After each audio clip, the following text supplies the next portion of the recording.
Fundur settur í borgarstjórn Reykjavíkur þriðjudaginn 15. desember og við hefjum dagskrána á umræðu loftslagsmála beiðni allra flokka og til máls tekur háttvirtur borgarstjóri.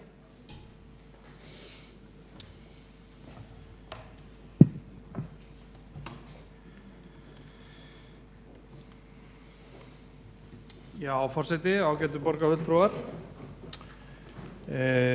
Ég vil nú byrja á að flytja ykkur kveðju borgarstjóra Dags Beggjardssonar sem staddur í Kaupmannahöfn á ráðstefnu borgarstjóra og fjármálastjóra, svona eins konar fjármálaráðstefnu höfuðborganna sem reglulegu viðburður, haldinn ef að mig misminnir ekki á 2 ára fresti og með honum í för eru fjármálastjóri og skrifstofustjóri eigna og atvinnuþróunar og skandi að þeir geti bæði miðlað af þekkingu og reynslu okkar, auk þess sem ekki síður mikilvægt fyrir okkur að koma tilbaka fullir visku. En við ætlum að byrja þennan fund hér í dag, síðasta fund, borgarstjórnarfund þessa árs, á að ræða málefni sem að margir segja mikilvægasta málefni í heimi og það eru loftslagsmálin.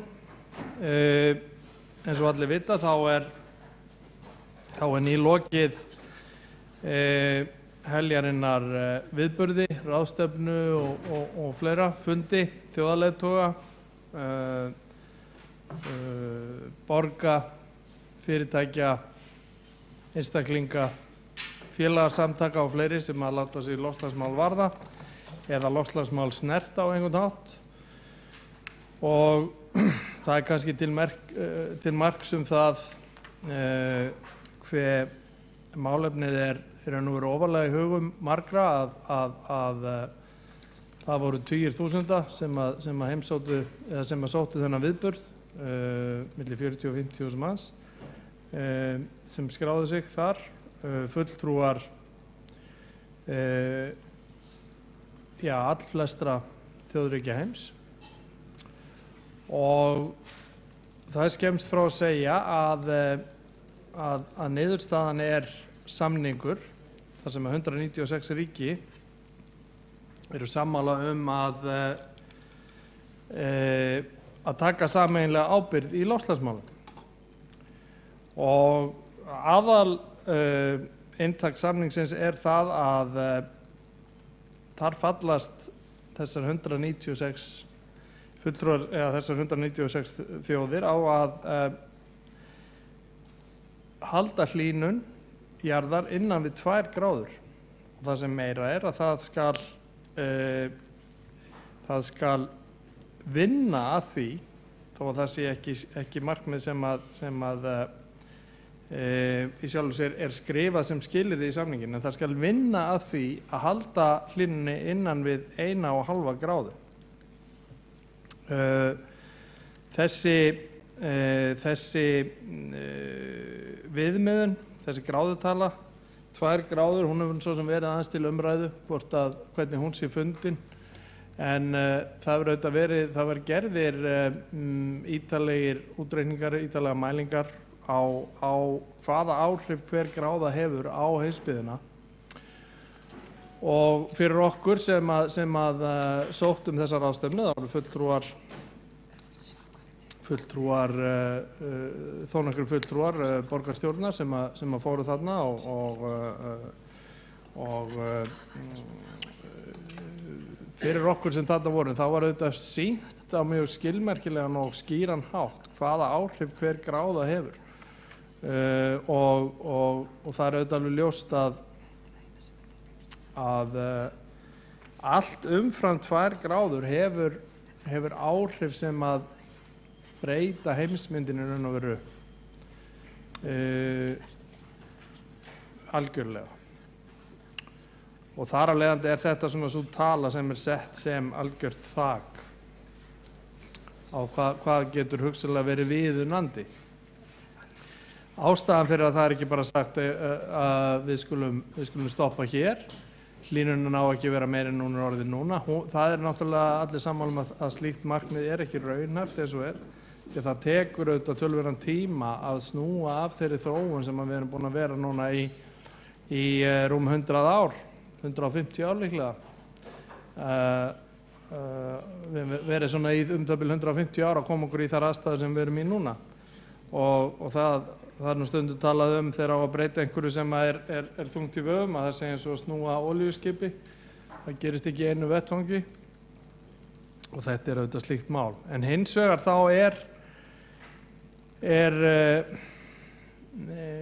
þessi samningur ákaflega sögulegur því að þetta auðvitað miklu í fyrsta lagi viðurkenningin á því sem gera þarf miklu skýrari en hún hefur nokkuð tíma verið áður og samstaðan að bregðast við og snúa af þessari þróun, hún hefur auðvitað aldrei verið svona mikil og svona skýr.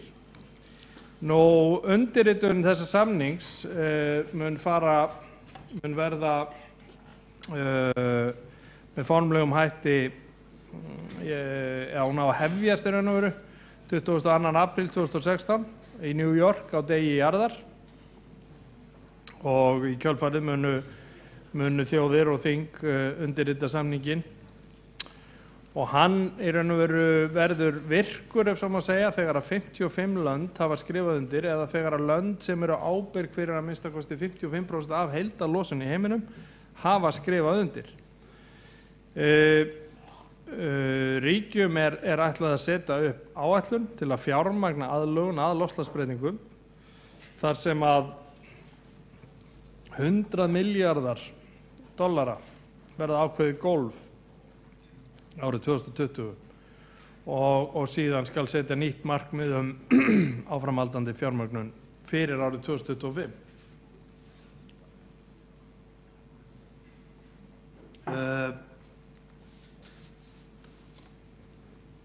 Samkomulagið það gengur út á markmið að sem sagt markmið ríkja verði metnaðarfyllri en þau sem eru til staðar í dag og það þýðir að 188 aðgerðaáætlanir ríkja sem þegar hafa verið samþykktar séu einhvers konar gólf þeirra aðgerða sem fara á í. Síðan miðað við að lönd muni uppfæra loftslagsáætlanir sínar á 5 ára fresti og sýna árangur með samræmdum hætti. Og það búið að ákveða hvaða módel verður notað. Það svo kallað IPCC-módel. Það hefur verið notað hingað til. Þetta það gríðarlega mikið af sem sagt, þeir sem að lesa yfir efni tengt þessum loftslagssamningi, auðvitað þetta við í ýmsu alþjóðlegu samstarfi. En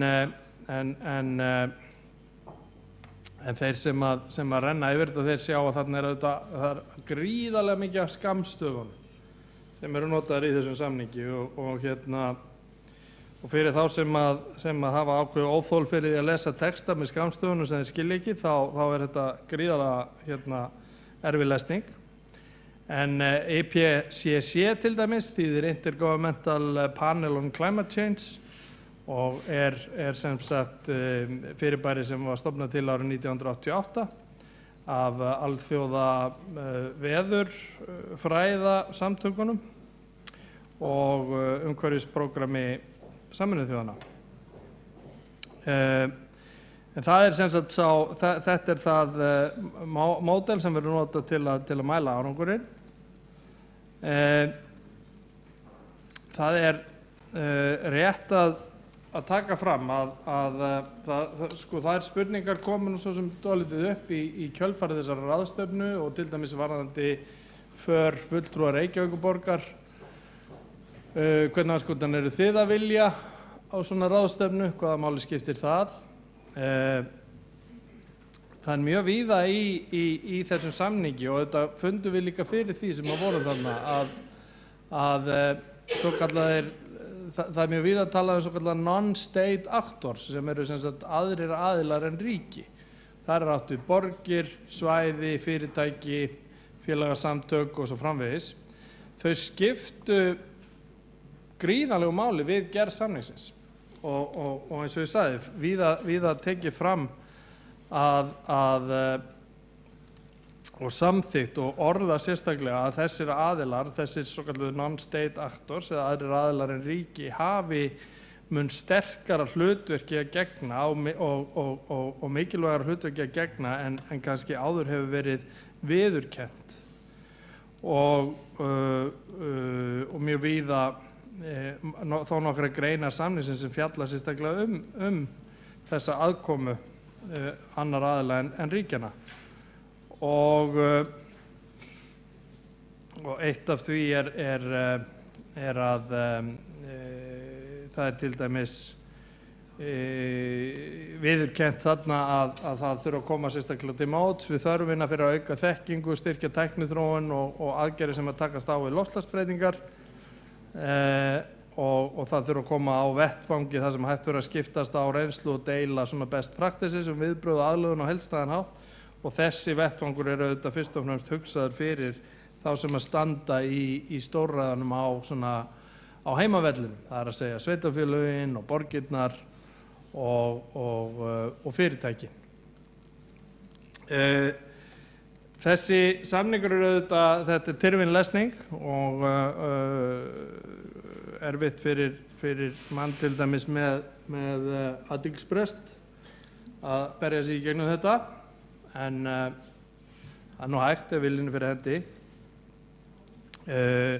Eitt af því sem er tiltekið og er kannski nýnæmi í þessum samningi er að það er horfst í augu við hið mikilvæga hlutverk sem beinar aðgerðir sem geta orðið til að draga úr útblæstri gegna.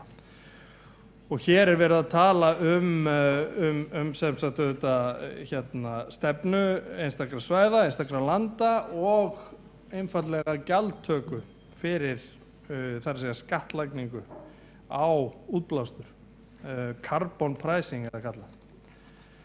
Og þetta er auðvitað, við fundum fyrir því sem þarna vorum, þetta er auðvitað umræða sem er víða komin nokkuð langt. Það er hugsunin hvernig er þetta orðað, sá geldur sem veldur, það er ekki eitthvað svo leiðis. Það er ekki einhverju nota það, svona kapitalistar, að margt gott í kapitalismanum, að það er eðlilegt að þeir sem enga og hafa af því hag, þeir greiði fyrir það og þarna er þetta orðað með beinum hætti í þessum samningi.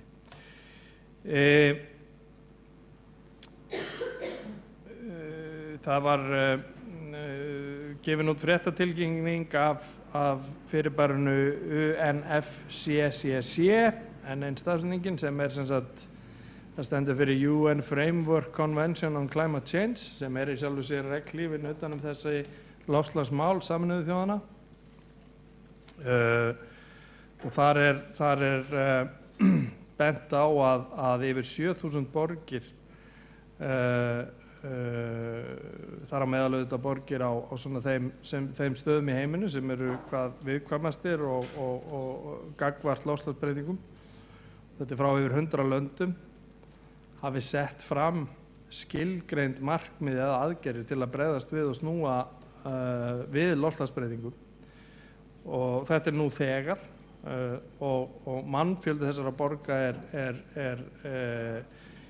slagari 1,5 milljarð.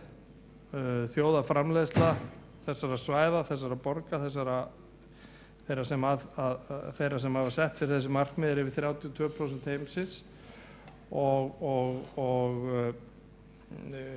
þetta er svona dregið fram til þess að sýna að þegar þessi samningur í sjálfu sér tekur gildi, þegar áhrif hans eiga að fara að setja mark sitt á heimsmyndina 2020, þá erum við ekki að koma úr algjöru null ástandi. Það hefur ýmislegt verið gert og það eru margir komnir ansi langt og sem dæmi það er auðvitað til dæmis kollegar okkar á Norðurlöndunum, Kaupmannahöfn, Stokkhólmur og Oslo, kannski þær borgir sem að hafa vakið hvað mest athygli. Þetta eru borgir sem eru til dæmis sennilega að fara að loka miðbæjunum, miðsvæðunum sínum fyrir bílaumferð. En það eru útblástur á norrænum svæðum að töluvert leyti af samgöngum, af bílaumferð. Og þetta er auðvitað eitthvað sem þetta er umræða sem við höfum auðvitað átt hér nokkuð í þessum sal í borgarstjórn. Það er þessi umræða hvernig eigum við að höndla þá sem að blása út, það er að segja þá sem að blása frá sér koltvísýringi. Þetta er auðvitað fyrst og fremst bílar yfir ég minna þessi 70-75% alls útblásturs hér á höfuðborgarsvæðinu kemur frá bílum. Og við erum að spæna upp dekkjum og spæna upp malbyggi og dreifa hér svifryki og öðru slíku, og við verðum auðvitað að hugsa þetta eins og allir aðrir að gera. Hvernig ætlum við að bregðast við þessu? Við höfum auðvitað gert það með mjög áþreifanlega hætti og það er gaman að segja frá því að það hefur verið tekið eftir því sem við erum að gera af fulltrúum annarra borga, og við höfum verið auðvitað þátttakendur í alþjóðlegu samstarfi undanfarin ár, og það er svo að það er eftir því tekið, ekkert síður en það sem aðrir gera vel, og við erum auðvitað í ástandi, við erum á þessi góðum byrjunarpunkti. Það er auðvitað engin önnur höfuðborg í heiminum. Það var nú ágætis úttekt það í National Geographic minnum daginn. Ég sá þetta þarna, fjallaði það þarna á þessari ráðstefnu, að Reykjavík er eina höfuðborg í heiminum þar sem er sem sagt 100% án mengunar frá jarðefnaeldsneyti við upphitun á húsum. Og það er auðvitað, þar erum við með, þar hefur farið saman náttúrulegar aðstæður og heilmikið hugvit og framsýni í gegnum síðustu áratugi sem hafa komið okkur þangað. Þetta er ansi góður byrjunarpunktur. Það hins vegar gefur okkur ekki rétt til að vera algjörir sóðar á öðrum sviðum, og við eigum ekki að líta þannig á að af því að við höfum þessar góðu náttúrulegu aðstæður og búum að þessu góða hugviti sem að býr þarna baki, að við eigum þá inni, megum aðeins svona drulla út af því að við eigum svo mikið inni. Það er mjög mikilvægt að við hugsa ekki þannig. En það held ég að mjög fáir gera það. Kristjana Figueres, sem að fer fyrir loftslagsmáli hjá Sameinuðu þjóðunum, hún sagði í yfirlýsingu að aðgerðir sem boðað hafi verið til að fyrirtækjum, fjárfestum, borgum og svæðum sé ein jákvæðasta útkoma COP21, eins og ráðstefnan þarna er kölluð. Og hún segir að þessi vilji til aðgerða sýni að heimurinn sé óhjákvæmilega að stefna í átt að sjálfbærni og svona það sem er kallað low carbon world, sem útlegst kannski þannig að heimur þar sem að útblástur þessara eiturefna er í lágmarki. Og ágætisdæmi þetta er festa yfirlýsingin sem að skrifa var undir hér í Reykjavík. Hún er ekki einsdæmi, því að borgir og fyrirtæki eru víða heim að taka sig saman, hafa átt að segja á því að við erum á braut sem að þarf að snúa af og því fyrir því betra. En ég var að segja, ég meta þannig að ég bara svona út frá því sem að maður les, að þessi mikilvæga ráðstefnu í París, þar sem að allir þessi fulltrúar ríkja og borga og svæða og fyrirtækja og ýmsar samtaka koma saman, hafi nú verið ótrúlega mikilvæg í svona sögulegu samhengi og til framtíðar. Og það var mikilvægt að allt þetta fólk kom þarna saman og sýndi í raun og veru þjóðarleiðtogum en það er auðvitað þeirra hlutverk að taka ákvörðun hvaða aðgerðir skyldi á endanum grípa til. Sýna þeim að fólki væri full alvarlega. Það væri ætlast til þess að fólki í heiminum að þeir myndu bregðast við. Og þarna lögðust allir á eitt, hvort sem að það var einhver sendinefnd frá litla Íslandi eða Kína eða Bandaríkjunum eða hvað sem er. Samstaðan mikil og einstaklega ánægilegt að þessi samningar skuli hafa náðst og hafa verið þó eins róttækir og raun ber vitni. Og þetta eru einhverjar raddir sem segja að það sé ekki nægilega langt gengið, Kína ger ekki nógu mikið, þetta sé allt inngangsluta því Kína ger ekki nógu mikið, en það er nú enga síður þannig að Kínverjar allan heldur betur að leggja sitt af mörkum. En þar eru þetta svona svolítið debatt í gangi, sumir telja sig eiga eitthvað inni eftir að við hér á Vesturlöndu sérstaklega höfum verið að menga svona dálítið hressilega í 100 ár. Nú það hefur verið fluttar fréttir frá Bandaríkjunum að fulltrúar repúblikana hótu því að verið ekki samkomulagið, komist þeir til valda. Mitch McConnell sem er leiðtogi repúblikana í fulltrúadeildinni á Bandaríkjaþingi, hann lýsti því yfir að loftslagssamningurinn yrði rifinn í tætlur eftir ár ef flokkur hans myndi vinna sigur í forsetakosningunum sem framfara á næsta ári. Þá væntanlega það verður þá væntanlega Donald Trump sem er gert ráð fyrir að rífi samningin. Við skulum vona til þess kom ekki. En það er svona ákveðin, hvað maður að kalla þetta, ákveðin kimi svona, sem að vill stilla þessu upp að baráttan gegn loftslagsbreytingum, hún sé árás á millistétt. Og þetta er auðvitað athyglisvert sjónarmið, þetta er oft náttúrulega sömu aðilar og telja að það sé mikið mannréttindabrotarinn að hafa einhverjar reglur byssueign og annað slíkt. Þetta er auðvitað fyrst og fremst í Bandaríkjunum. En það eru nú sem betur fer, eru þessi afturhaldsöfl svona heldur á undanhaldi.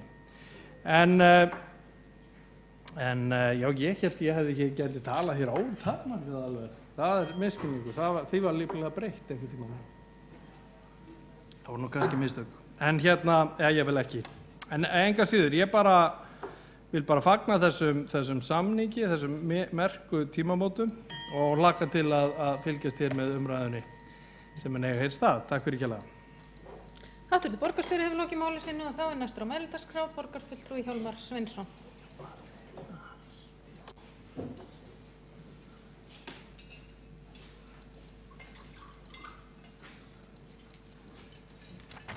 Já, forseti, ágæta borgarstjórn, ég tek undir það með borgarfulltrúanum Birni Blöndal að það var magnað að hafa tækifæri til þess að taka þátt í loftslagsráðstefnunni í París.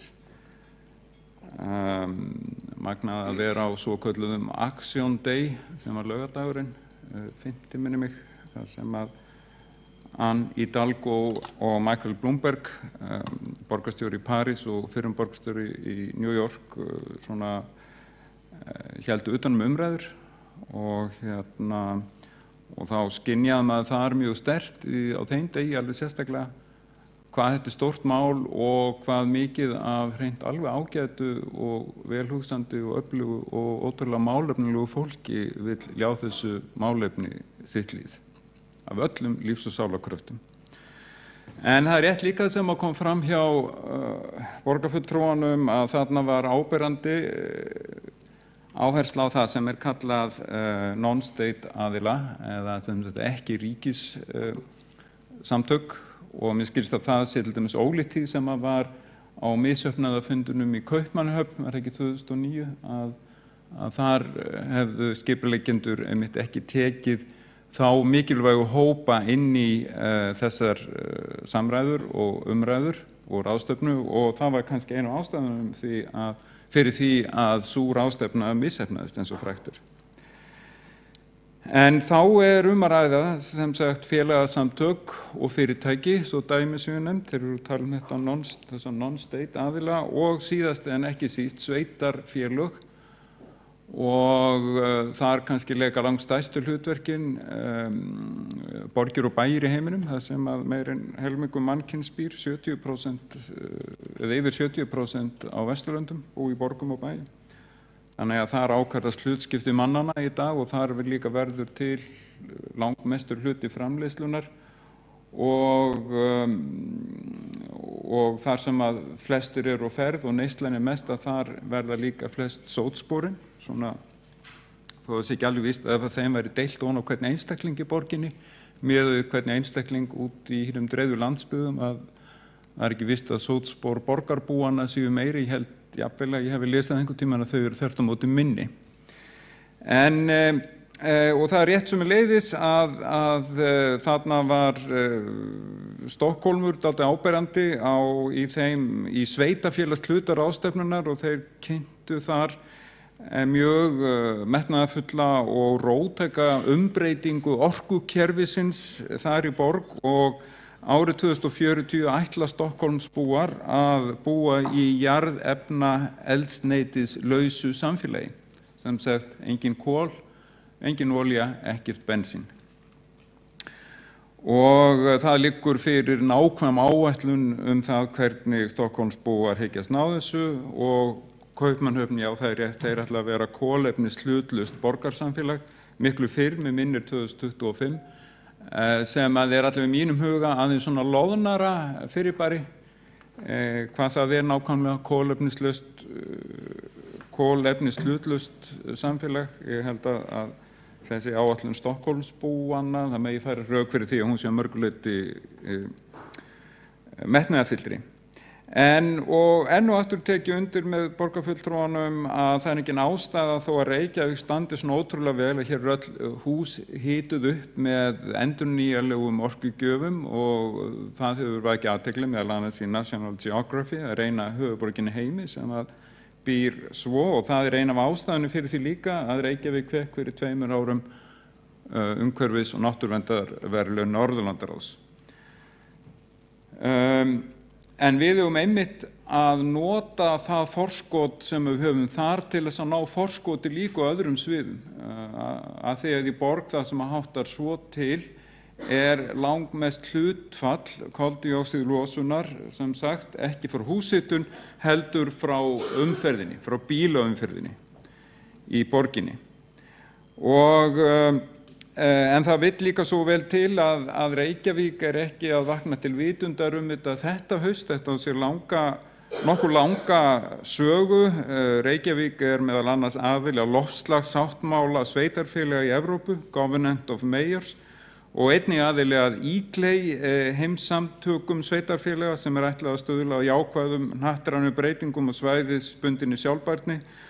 Og í þriðja lagi hefur borgin skrifað undir það sem að kallast Compact of Mayors og lítur að auknum drifkrafti í umhverfis- og loftslagsmálum og svona til áminningar það að þetta ekki bara einhver fínn klúbbur borgarstjóra og embættismanna, heldur felur þetta í sér markmið setningar og skuldbindingu til þess að ná ákveðnum árangri.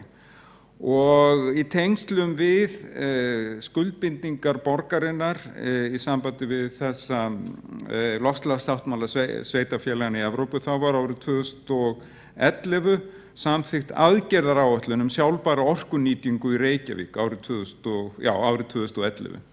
Þannig að sem ég segi, þetta hefur verið allmörg ár í gangi og vitundin það að Reykjavík spilar leikur hlutverk í því öllu saman hefur líka verið alveg ljós þó nokkuð lengi.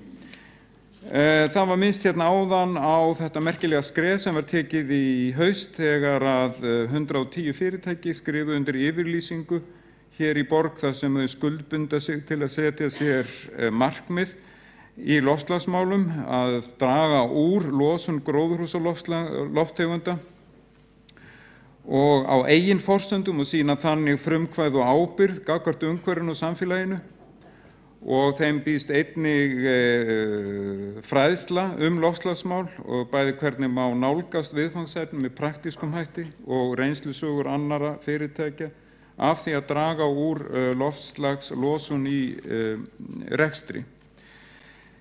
Annað sem hefur gerst þetta haust, þetta svona það fyrsta sem gerist í haust í þessum málum, en að borgarstjóri að hann skipaði starfshóp 15. september starfshóp aðlögun vegna loftslagsbreytinga og fyrir þeim hópi fór Hrönn Hrafnsdóttir frá umhverfis- og skipulagssviði og það kemur fram, það mjög forvitnilegt að lesa yfir þessa skýrslu, ég býst við að flestir hafi gerið það, þannig ég ætla ekki í löngu máli út í það, en þar kemur fram að aðgerðir í loftslagsbreytingum, að þar fara fram með tvennum hætti, annars vegar dregið úr losun gróðurhúsalofttegunda og það svo kallar mótvægisaðgerðir og svo settar fram aðgerðir til þess að aðlagast loftslagsbreytingum sem kallar aðlögunaraðgerðir en menn munum vera komnir að þeirri niðurstöðu hér og annars staðar að þetta tvennt þarf að fara saman og það kemur líka fram að það talað 3 leiðir, gráa leið, græna leið og milda leið og gráa leiðin fælist þá í því að gera raunin ekki neitt en að reisa flóðgarða og ekkert annað, eða hugsanlega hækka gólfkvóta í húsum við sjávarsíðuna. Græn leið leggur hins vegar áherslu á líffræðilegan fjölbreytileika, að moka inn í skurði, græn svæði, minnka hið gráa yfirborð, hið malbikað að loka yfirborð borganna og milda leiðin að hún felst í skipulagsmálum í þéttingu borganna, áherslu á almenningssamgöngur, betri göngustígar og hjólastígar.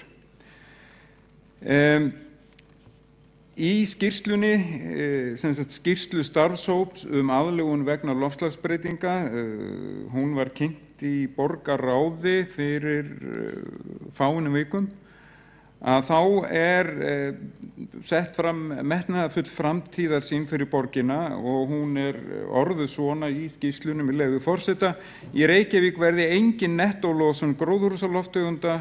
Sú staða náist fram með virkri þátttöku borgarbúa og rekstraraðila.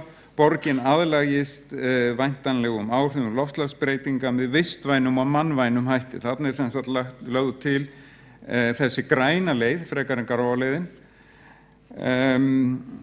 Græna og milda leiðin getum við kannski sagt og þarna segir enn fremur aðlögunina að stefna aðlögun verði með þessum hætti og aftur vitna ég beint með leyfi forseta: Reykjavík að hún muni aðlagast loftslagsbreytingum með megin áherslu á grænar og vistvænar lausnir og með þátttöku og samstarfi borgaranna.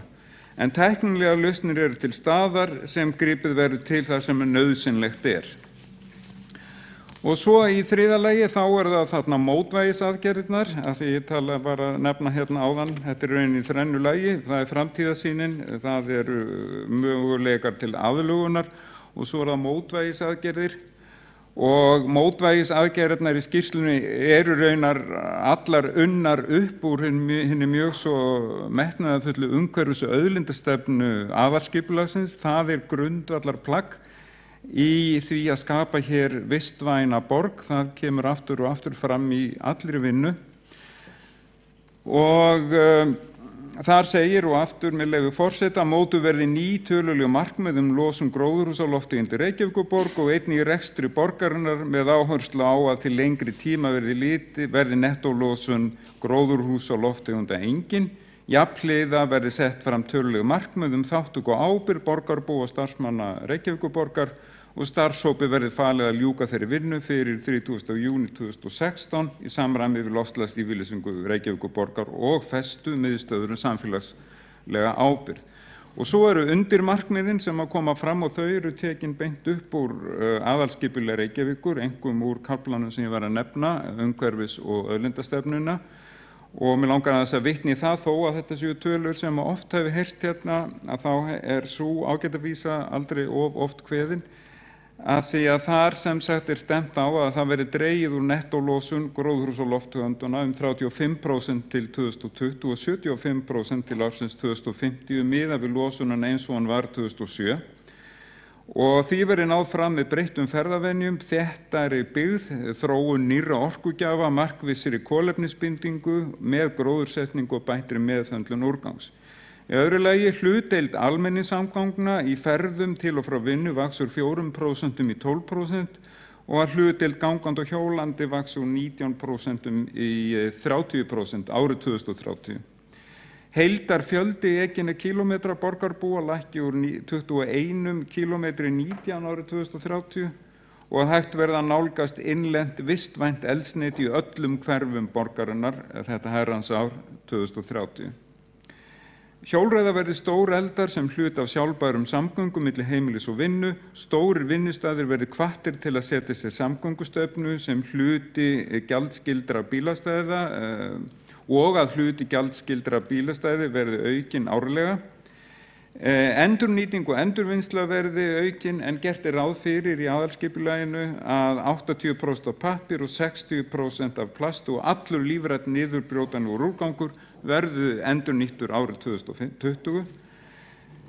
Og enn fremur allir vinnustaðir Reykjavíkurborgar taki þátt í verkefninu Græn skref í starfsemi borgarinnar og stuðli þannig að vistvænni rekstri borgarinnar og einnig að 75% og því marki á raunar þegar að vera náð að 75% af bílaflota borgarinnar falli undir skilgreiningu undir vistvæna bíla.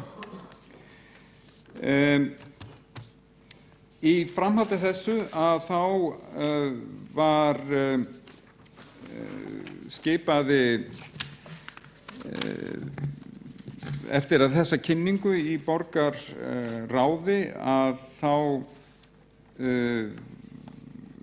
núna erindisbréf sem að lagt hefur verið eða sem á að leggja fyrir borgarráð ef ég rétt upplýstur á fimmtudaginn og þar þetta mál tekið upp, þar að segja markmið borgaranna í loftslagsmálum og erindisbréfið fjallar að það verði skipaður sérstakur stýrihópur aðlögun vegna loftslagsbreytinga og hlutverk hans verði að endurskoða marka pólitíska stefnu tímasett markmið og aðgerðaráætlun á grundvelli tillagna starfshóps aðlögun vegna loftslagsbreytinga, samþykktar stefnumörkunar og skuldbindinga borgarinnar. Og þessi stýrihópur á að gera tillögu ný tölulegu markmið losun gróðurhúsalofttegunda í borginni og einnig í rekstri Reykjavíkurborgar með áherslu á að til lengri tíma verði nettólosun gróðurhúsalofttegunda engin. Jafnhliða verði sett fram tölulegu markmið þátttöku og ábyrgð borgarbúa og starfsmanna Reykjavíkurborgar.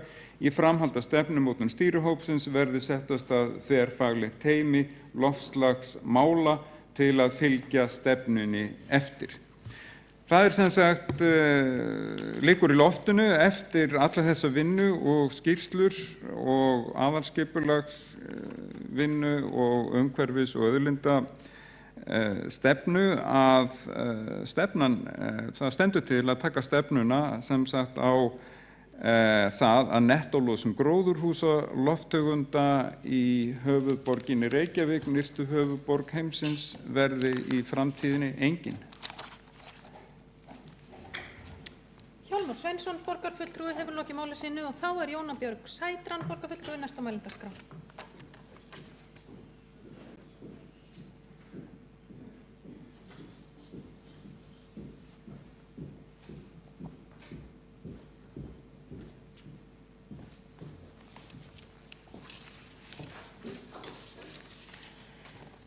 Forseti borgarstjórnar og ágæta borgarstjórn. Það eitt að lesa fréttir í blöðum og heyra þær í fjölmiðlum og svo hitt að vera á vettvanginu þar sem fréttirnar verða til.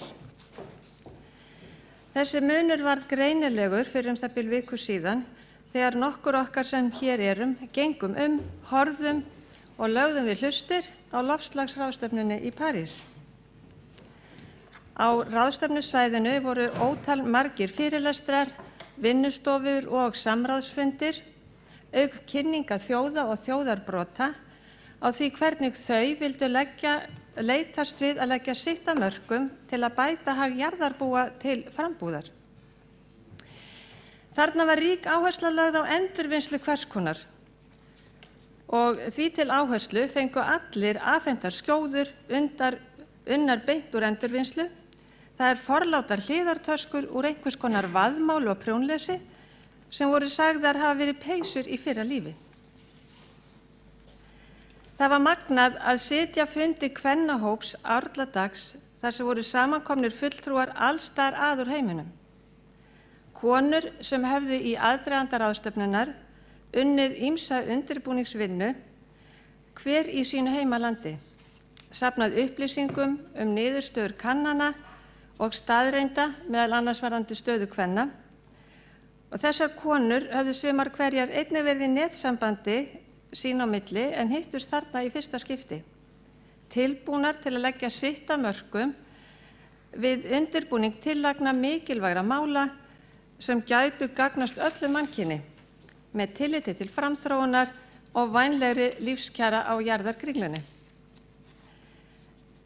Þarna voru konur sem höfðu litla reynslu af alþjóðlegum stjórnmálum, en þarna voru líka konur með persónuleg sambönd við áhrifamikla þjóðarleiðtoga og ráðgjafa þeirra.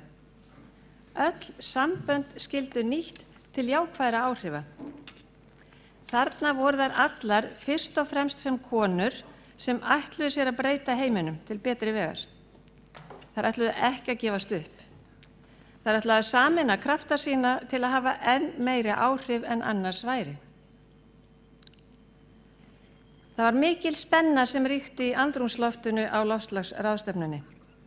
Spennan var ekki aðeins vegna þeirrar gífurlegu öryggisgæslu sem þarna var viðhöfð, heldur ekki síður vegna þeirrar miklu óvissu sem lá í loftinu. Ráðstefnuhaldarar höfðu að sjálfsögðu nýtt sér nútíma símatækni og látið útbúa nokkur síma upp. Og í gegnum eitt aðalsímappið streymdu upplýsingar gang viðræðna þjóðarleiðtogana sem reyndu að koma sér saman drög að nýjum loftslagssamningi. Þó margt liti vel út síðla dags hafði dregið fyrir sólu að morgni þegar áhrifamiklu þjóðhöfðingjar töldu sig ekki geta gengið að þeim skilmálum sem unnið var að því að setja. Óvissan var því mikil þegar við fulltrúar borgarstjórnar héldum heim á leið og þeim en meiri var því gleðin þegar fréttist af því að samkomulag 196 þjóðarleiðtoga væri í höfn.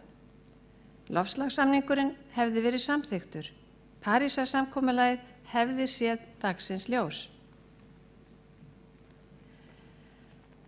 Þessi miklu tímamót gef okkur von bjartari framtíð fyrir börnin okkar, barnabörnin og barnabarnabörnin, já og vonandi fyrir margfalt fleiri ættliði.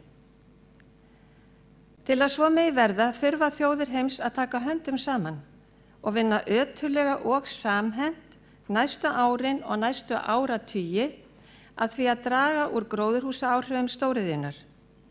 Nýta svo margfalt betur en nú endurnýtanlega orkugjafa og vafalítið þarf líka að finna enn fleiri leiðir en nú til að flétta saman jákvæð öfl alheimsins til að efla þjóðarleiðtogana til forystu skapandi verka með hag alls mannkyns að leiðarljósi. Frést hefur að enska orðið shall, sem í íslenskri þýðingu sagnorðið að ætla, komi 143 sinnum fyrir í textanum Parísarsamninginn. Að því má ráða að textin í mörgum atriðum bindandi fyrir ríkin. Þau segjast ætla að gera það sem sagt að þau eigi að gera, samkvæmt Parísarsamningnum. Standið þau ekki við það, hlýtur það að vekja athygli og umtal auk strangrar eftirfylgni af hálfu settra eftirlitsaðila. En hvað það svo sem þjóðir heims þurfa að leggja á sig til að draga verulega úr hlýnun jarðar? Til að freista þess að það verði lífvænlegt hér á jörðinni að minnsta kosti talsvert langa framtíð. Sumt líðnum ljóst í dag, annað á eftir að koma í ljós eftir því sem aðgerðaráætlanir verða mótaðar frekar og þeim hrundið í framkvæmd. Nýting endurnýtanlegra orkugjafa þarf að vera í forgangi, notkun jarðefnis eldsneytis á að fjara út. Gjörbylta þarf viðhorfi alls mannkyns til hafsins sem jú eitt stærsta og mikilvægasta vistkerfi heimsins, en hefur nú verið meðhöndlað á margan hátt sem ruslakista. Á loftslagsráðstefnunni voru víða sýndar myndir af staðreyndum og staðháttum sem ógna framtíðarlífi jarðarbúa. Einnig slíkri afar sorglegri mynd var brugðið upp af litlum dreng sem vann af veikum mætti við það að hreinsa olíu úr fjöruborði. Í sama fyrirlestri var kynnt til sögunar ný tegund af dróna. Sá dróni hafði verið hannaður sem tilraunaverkefni með aðstoð skólabarna og var í formi báts sem sigldi hafið til að finna svæði þar sem mikið væri plastúrgang, í þeim tilgangi að auðvelda að safna saman og fjarlægja slíkan úrgang til að draga úr skaðsemi hans fyrir lífríki sjávar. Ein áhrifamesta myndasýningin var þó án efa stutt myndband með skilaboðum frá geimförum frá öllum heimshornum, geimförum sem gaf okkur smá innsýn í með hvaða augum þeir sjá þessa dýrmætu sameiginlegu eign okkar jarðarbúa. Afar áhrifamikið myndband sem skildi víða eftir vota hvarma þeirra sem á horfðu. Þetta, ásamt ýmsum öðrum upplifunum, tengdum návígi við ólgandi, hringuðu, tilrauna háttsettra þjóðhöfðingja við að reyna að ná sáttum nærri 200 þjóðarleiðtoga í von þokkalegt framhaldslíf á jarðarkringlunni, þetta opnaði augu mín betur fyrir alvarleika málsins. Slík návist getur ekki aðeins breytt innsýn, heldur getur hún einnig valdið hugarfarsbreytingu til mikilvægra hluta sem skipta meira máli en við leiðum ef til vill hugan að dagsdaglega. Þessi mikilvægu málefni verða mér að minnstakosti hugleiknari en áður og mér ekki grunlaust að svo verði einnig fleiri sem sóttu loftslagsráðstefnuna. Ágæta borgarstjórn. Við hér í Reykjavík getum ekki látið okkar eftir liggja. Með Parísarsamkomulaginu fer af stað ákveðin kvöð sem leggst á okkur öll til að draga úr neikvæðum afleiðingum. Við verðum að sýna í verki að við ætlum og munum setja markið á að taka höndum saman og vinna ötullega og af miklum sameiginlegum krafti að því að leggja okkar af mörkum í samræmi við Parísarsamkomulagið. Hvað hægt að gera? Hvað þarf að gera og hvernig á að forgangsraða? Allt þetta á eftir að útfæra betur og kemur vafalítið í ljós á næstunni eftir að vinna starfshópa fyrir gang hvað þetta varðar. Þetta spurning viðhorfsbreytingu, þetta spurning vitundarvakningu. Við megum ekki sofna á verðinum. Vöknum til vitundar ábyrga notkun auðlindanna okkar hverju nafni sem þær nefnast. Takk fyrir. Þá var borgarfulltrúi Jóna Björg Sætran lokið máli sínu og borgarfulltrúi Sóley Tómasdóttir næst á mælendaskrá.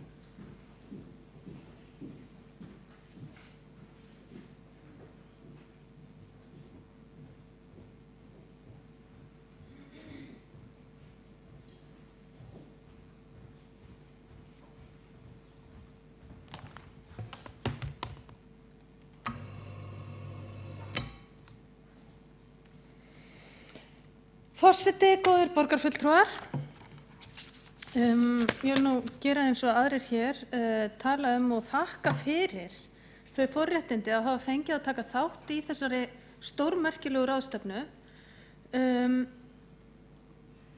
Þessi ráðstefna hafði mögnuð áhrif á mig persónulega sem stjórnmálakonu sem þó hefur haft bara talsverðan áhuga fyrir því hvernig við getum beitt okkur í þágu bara framtíðarinnar og gegn þessum loftslagsbreytingum og hef tilheyrt hreyfingu sem hefur lagt ríka áherslu á umhverfis- og loftslagsmál í gegnum tíðina, en það var samt sem áður merkileg einhvern veginn uppljómun og innspýting í hugsjónir að vera þarna innan svona ótrúlega mikið af fólki sem var einhvern veginn allt þarna saman komið til þess að gera það sama. stemningin á svæðinu var slík að hún hafði ekki bara áhrif á okkur sem að vorum þarna, heldur virðist hún í alvörunni hafa smitað út frá sér í gegnum fjölmiðla og fréttir frá svæðinu og maður finnur fyrir því hvernig almenn stemning bara hér í Reykjavík og á Íslandi og í gegnum fjölmiðla virðist vera einhvern veginn fyrir því að það nú eða aldrei og það frábært. Þessi ráðstefna var risastór og hún var mjög yfirþyrmandi. Bæði var svæðið brjálæðislega stórt, það var rosalega margt í boði og erfitt að velja úr og svo voru bara einhvern veginn nöfnin sem voru þarna og fólkið og áhrifin sem að fólkið sem var þarna hafði algjörlega yfirþyrmandi og það að vera einhvern veginn hreppsnefndarfulltrúi í einhverju litlu þorpi á norðurhjara veraldar, það einhvern veginn, maður mátti sín lítils gagnvart þeim sem að þarna voru og gátu raunverulega breytt. Að vera þarna innan Al Gore og Ségolène Royal og umhverfisráðherra frá risastórum og áhrifamiklum ríkjum og innan borgarstjóra sem að raunverulega gátu breytt heilmiklu, ekki bara einhverju litlu afmörkuðu svæði sem að við búum á hér. Og það var stórkostlegt. En það var ekki síður merkilegt að fylgjast með samningaviðræðunum sjálfum og kannski ekki bara samningaviðræðunum heldur með þeim hagsmunasamtökum sem borgarfulltrúi Jóna Björg Sætran kom inn á hérna áðan sem að beittu sér af afli fyrir afmörkuðum málum og auðvitað var ekkert hægt að fylgjast með þessu öllu en við fylgdumst dálítið með aðgerðum og baráttu kvennasamtaka sem að kalla sig Women Gender Constituency sem að hittust á hverju morgni klukkan 9 til þess að ráða ráðum sínum. Þar voru saman komnar konur frá öllum heimshornum sem að sögðu frá því sem að þær höfðu verið að gera daginn áður og það sem þær ætluðu sér að gera þann daginn. Þær voru búnar að, eins og Jóna Björg Sætran, borgarfulltrúi kom inn á hérna áðan, búnar að setja sér einhver ákveðin markmið sem að þær ætluðu að beita sér fyrir og þær ráðfærðu sig það hvernig væri best að beita sér við, hverja væri best að tala og á hvaða viðburðum væri best að vera til þess að reyna að beita sér gagnvart þeim sem hefðu raunveruleg áhrif. Og þarna hlustaði ég á þær tala að Hillary Clinton hefði tekið vilja að beita sér fyrir einhverju, í öðrum tilfellum að tala að væri kannski betra að fá Trudeau og kanadísku ríkisstjórnina til þess að beita sér. Og þetta voru konur einhvern veginn sem hafðu sambönd sem við hinn einhvern veginn getum ekki dreymt og það verður ekkert sérstaklega töff að þekkja borgarstjórinn í Reykjavík þegar maður innan svona fólk. Og svo það sem eiginlega magnaðast að sjá fingraför þessara kvenna í samningnum. Af því að það mjög víða, ég held að ég hafi talið 5 skipti, ef maður fer bara í leit, þá eru 5 skipti þar sem að talað gender og mjög mikið talað fjölbreytileika og margþætta mismunun í þessum samningi, þannig að þær hafa haft árangur sem erfiði í þessari vinnu sinni. Og þetta fannst mér eitt af því mikilvægasta sem ég lærði þarna, að fá í alvörunni að fylgjast með lobbyisma í aksjón á mikilvægum fundi þar sem að verið að semja eitthvað á heimsmælikvarða. Og þetta einhvern veginn lífsreynsla sem ég held að við munum búa að ansi lengi. Að sama skapi voru haldnir þarna fjölmiðlafundir einu sinni á dag þar sem að svona regnhlífarsamtök grasrótarhreyfinga í Evrópu greindu frá því sem að þeim sýndist vera að gerast í samningaviðræðunum og hverjir höfðu verið að hafa sér vel og hverjir illa og við erum til dæmis vitni að því þegar að Sádi-Arabía fékk ekki mjög góða útreið á þessum fundi, Danmörk hafði ekki fengið góða útreið en það var bara á einhverjum ákveðnum tímapunkti þar sem verið var að semja hagsmuni sem að vörðuðu þessi 2 ríki. Svo gerðist annað aðra daga en það var mjög merkilegt að fá einhvern veginn að sjá hvernig og hversu mikil áhrif grasrótar og hagsmunasamtök hafa raunverulega á svona samningaviðræður. En ágætu borgarfulltrúar, þar sem að við vorum stór og fjölbreyttur hópur á ráðstefnunni, þá reyndi ég að einbeita mér að þeim sjónarmiðum sem að helst höfða til mín í stjórnmálum og svona því sem að ég hef verið að beita mér fyrir og fór og hlustaði talsvert á og kynnti mér það sem að hefur einhvern veginn haft áhrif á stöðu kvenna víða heiminn. Ég fór og hlustaði á reynslusögur kvenna í þróunarríkjum og kynnti mér stöðu og aðgerðir Sameinuðu þjóðanna sem að varða kynjasjónarmið. Örstutt yfirferð á því að þá það þannig að Sameinuðu þjóðirnar hafa gefið út skýrslur og stefnumörkun undir merkjum UN Habitat þar sem og svo hefur náttúrulega UN Women beitt sér með ráðum og dáð líka en það sem að sérstök áhersla lögð á kynjasjónarmið og umhverfismál og mikilvægi þess að horfast í augu við fjölbreyttar aðstæður og þarfir fólks í heiminum. Og þar meira segja tekið sérstaklega til fyrir aðgerða sem að borgir og ástæðna fyrir því að borgir eiga að beita sér sérstaklega. UN Habitat nefnir 5 ástæður fyrir því að borgir eigi að beita sér. Í fyrsta lagi að þá hafa loftslagsbreytingar umtalsverð áhrif á borgir, á innviði og samfélag.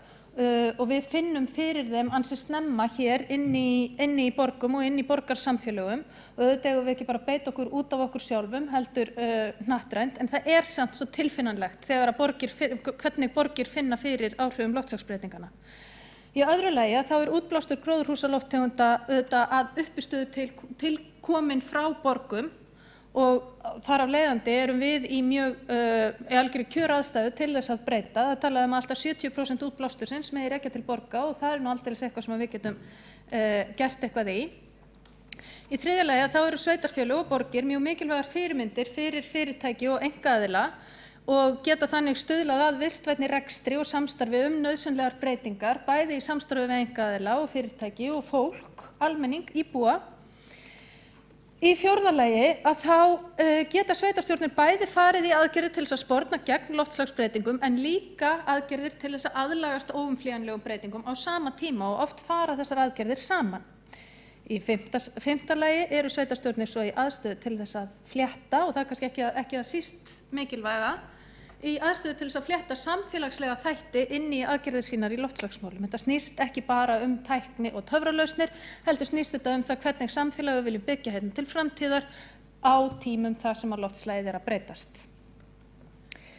UN Habitat talar líka kynjasjónarmið og það nefnir 5 ástæður fyrir því að við verðum að samþætta kynjasjónarmið í öllum okkar aðgerðum. Fyrir það fyrsta að þá verður jafnt kynjahlutfall við ákvarðanatöku að vera til staðar. Þannig tryggjum við breiðara eignarhald á þeim aðgerðum sem að samþykkt að fara í. Þannig tryggjum við aðkomu karla og kvenna að allri ákvarðanatöku og tryggjum að það sé tekið mið af aðstæðum og þörfum karla og kvenna. Þá umhugsunarvert og ég ætla að segja það. Þá umhugsunarvert að á fimmtudag stendur til að skipa loftslagshóp í borgarráði með aðkomu allra oddvita og fulltrúa í umhverfis- og skipulagsráði og þá erum við komin með mjög skýrt dæmi afleiðingar þess að karlar leiði lista í ríkari mæli heldur en konur. Og þá erum við líka komin aðeins út í það að velta fyrir okkur af hverju karlar eru heldur í forystu hlutverkum en konur. Gleymum því ekki að á Íslandi mesta jafnrétti í heimi.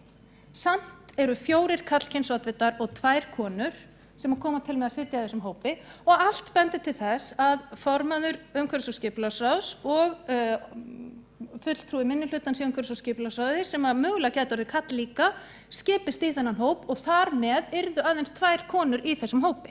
Það eiginlega ekki boðlegt og við þurfum að finna einhverja leið til þess að tryggja aðkomu beggja kynja að þessu og fjölbreyttari sjónarmið. Þetta vil ég bara hafa sagt hér og ég er alveg sannfærð það að við finnum einhverja lausn á þeim málum. Í öðru lagi þarna var ég búin að nefna það að það verður að koma, kallar og konur verða að hafa aðgengi að ákvarðanatöku í þessum málum sem öðrum. Í öðru lagi að þá snúast loftslagsbreytingar ekki bara tækni eða framkvæmdir, heldur ekki síður samfélag og fólk og ég mun koma betur inn á það á eftir. En loftslagsbreytingar eru af mannavöldum og þær hafa áhrif á menn, á fólk. Og í kynjuðu samfélagi þar sem karlar og konur gegna ólíkum hlutverkum og búa við ólíkar aðstæður þarf að tryggja að aðgerðir á þessu sviði eins og allra annarra nái til þessara ólíku hlutverka og að árangur náist til þess að passa upp á fólk í ólíkri aðstöðu og með ólík hlutverk fái þeirra notið. Þess vegna verðum við að tryggja að stefnumörkun og aðgerðir nái til allra sviða borgarinnar, ekki bara til umhverfis- og skipulagssviðs.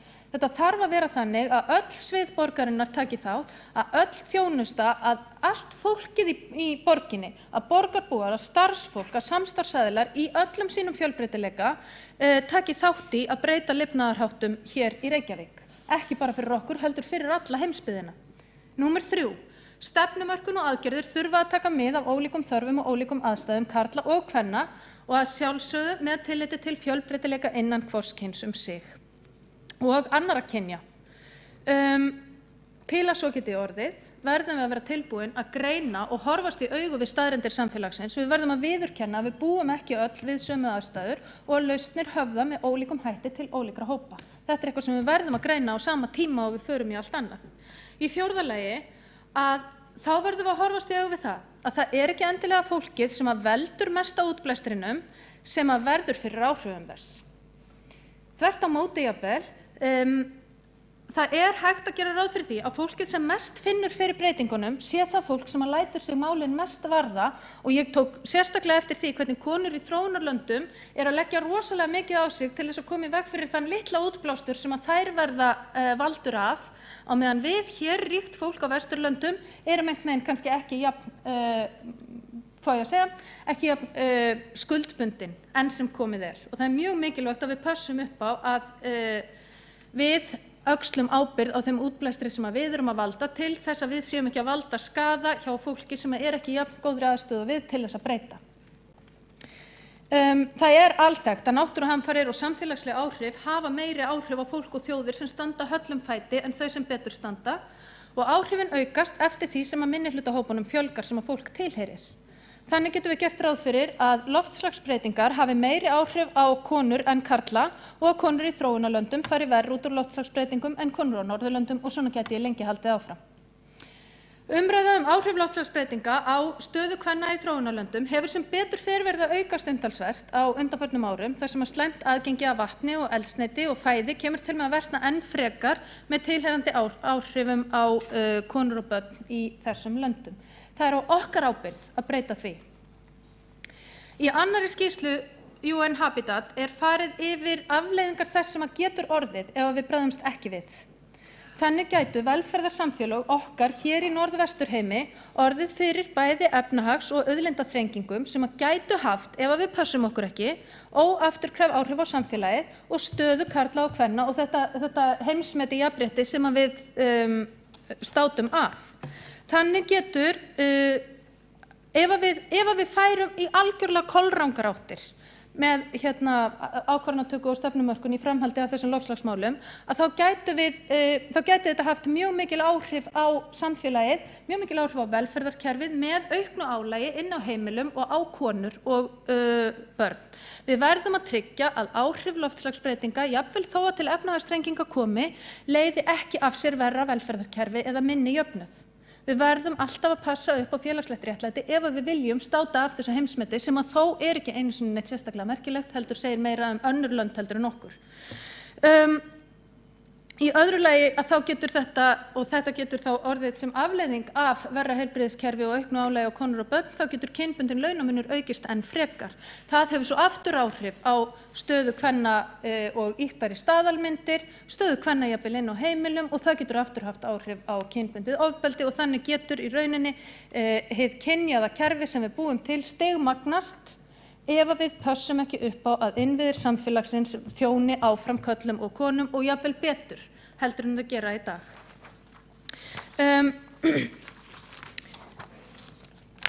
Sem sé, ég varð ansi inspireruð af þessum kvennahópi þarna og því sem að Sameinuðu þjóðirnar hafa nú þegar gert.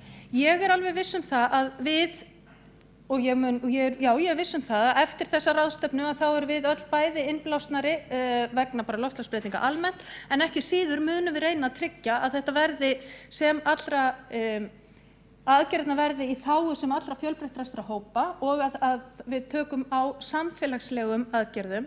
Það sem að okkur snýr núna þegar að við höfum loftslagssáttmála í höfn og við erum með ríkisstjórn sem ætlar að standa við hann og við höfum sjálf farið í samstarfi festu þar sem að fyrirtæki hafa skrifað undir skuldbindingar og við höfum svona reynt að hafa áhrif sem borg á bæði ríkisstjórnir og fyrirtæki. Að þá einboðið að næstu skref hjá okkur hljóti að vera að fá almenning til samstarfs við okkur, fá borgarbúa með okkur í það verkefni að breyta lifnaðarháttum hér, koma á laggirnar einhvern veginn aukinni meðvitund það sem við getum gert sem einstaklingar og sem fjölskyldur í borginni, í gegnum skólakerfið, í gegnum velferðarkerfið, í gegnum menningar- og ferðamálaráð, hvar sem við getum allstaðar stuðlað að ábyrgari lifnaðarháttum. við gætum farið í einhvers konar byggt á þessu samkomulagi sem gert var undir nafni Festu, að þá væri mögulega hægt að fá fjölskyldur í borginni til þess að koma að einhvers konar aðgerðum, að við byggjum, þó ekki væri nema við settum upp heimasíðu með mögulegum aðgerðum sem að fjölskyldur gætu farið í, skilja bílinn eftir heima 1 sinni í viku eða 2 sinni í viku, það verður að koma upp einhvers konar punktakerfi eða einhvers konar systemi þar sem að við sjáum að við erum að hafa áhrif. Hvaða áhrif hefur það að skilja bílinn eftir 1 sinni í viku? Hvaða áhrif hefur það að sleppa kjöti 1 sinni í viku? Hvaða áhrif hefur það að flokka eða taka þátt í deilihagkerfi? Önnur hugmynd sem að koma upp, og ég held að þegar sé farin í vinnslu inni á umhverfis- og skipulagssviði, er að við getum boðið hér fram aðstoð og húsnæði fyrir skiptimarkaði. Er ekki hægt að bjóða borgarbúum að koma hér og skiptast á útifötum á haustin, skiptast á bókum, skiptast á húsgögnum, skiptast á því sem við erum ekki lengur að nota og þannig koma í veg fyrir sóun og koma í veg fyrir umfram neyslu sem að enginn þarf á að halda. Alls konar svona litlar hugmyndir komu upp og ég held að það sé mikilvægt að við förum núna í að búa til einhvers konar pakka í kringum þetta til þess að fá fólk með okkur í lið, til þess að breyta lifnaðarháttum, til þess að við getum gert það sem að eitt lítið þorp á hjara veraldar getur lagt af mörkum í þágu alls þess sem að nauðsynlegt er og í þágu þessa loftslagssamning sem að markaði tímamót. Að þessu sögðu vil ég þakka fyrir mig, þakka fyrir þessa frábæru ferð, þakka samferðafélögum mínum og þeim sem náttúrulega voru í samningarnefndinni og öðrum sem að komu að þessu og skipulagi og heiti því að ég muni halda áfram hér eftir sem hingað til og í samstarfi við ykkur öll. Það var borgarfulltrúi Sóley Tómasdóttir lokið máli sínu og næstur á mælendaskrá borgarfulltrúi Halldórs Halldórsson.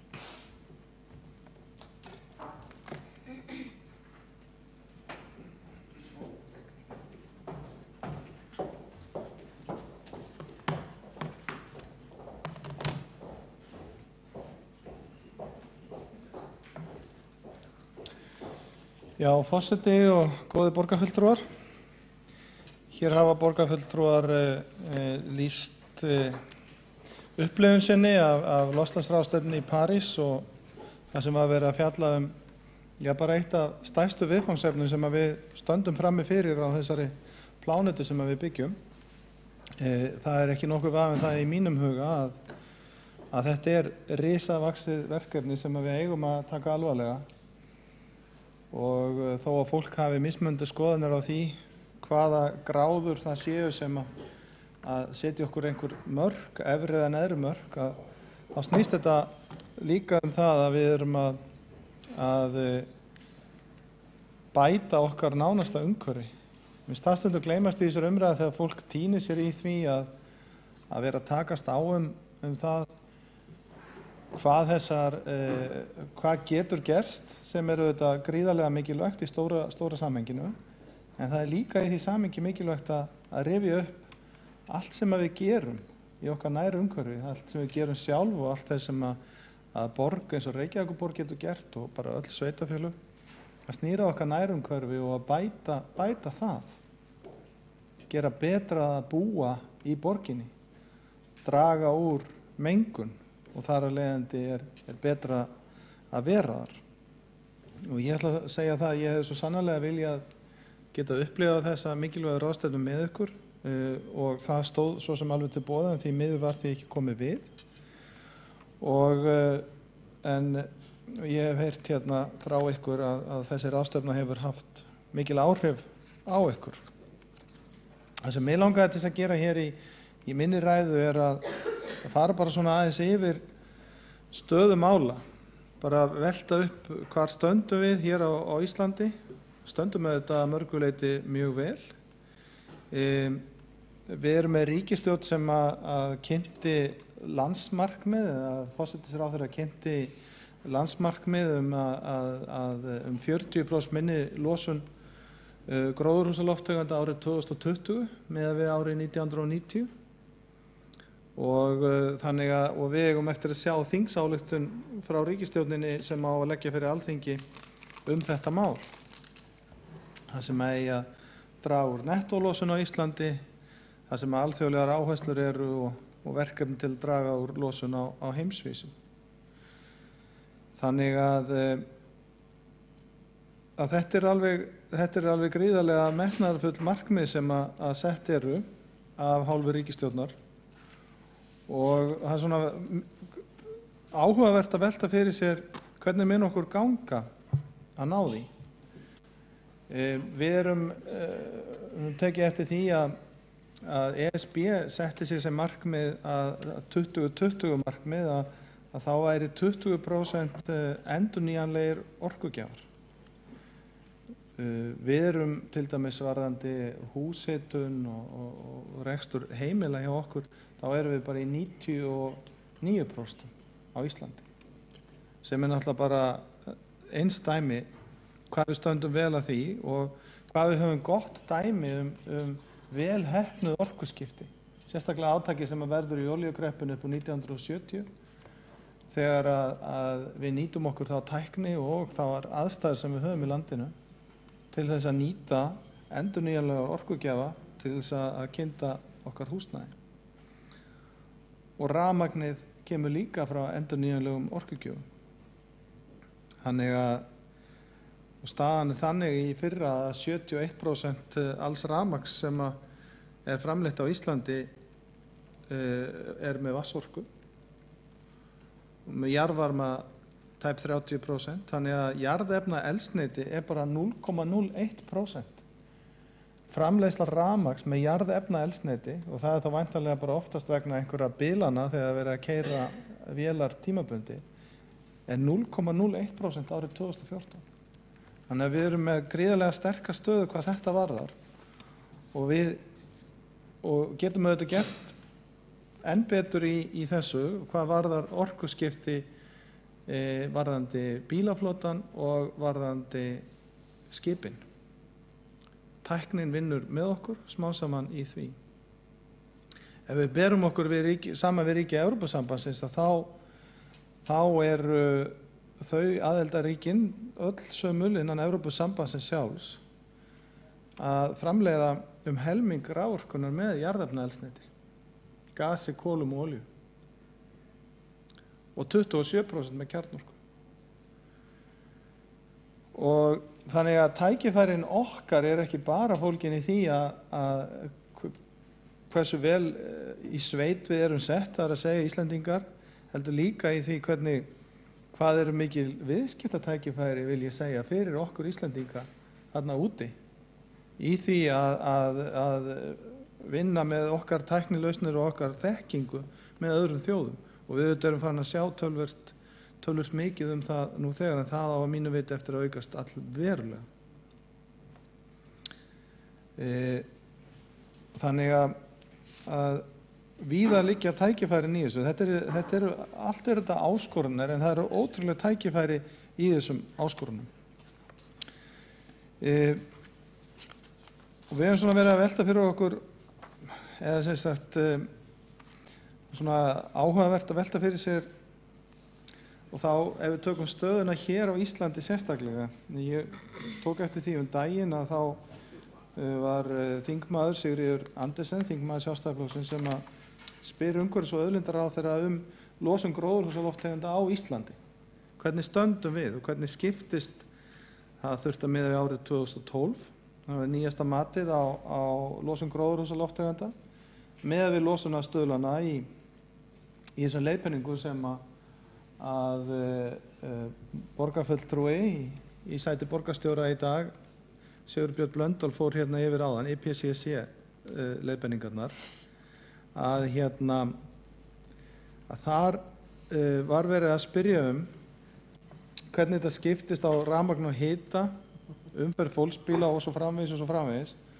Og það er svona áhugavert að velta þessu fyrir sér hvernig við stöndum á Íslandi, að því að þegar það er verið að gefa upp hvernig þetta skiptist, að þá er framræst land ekki tekið með inn í reikningin.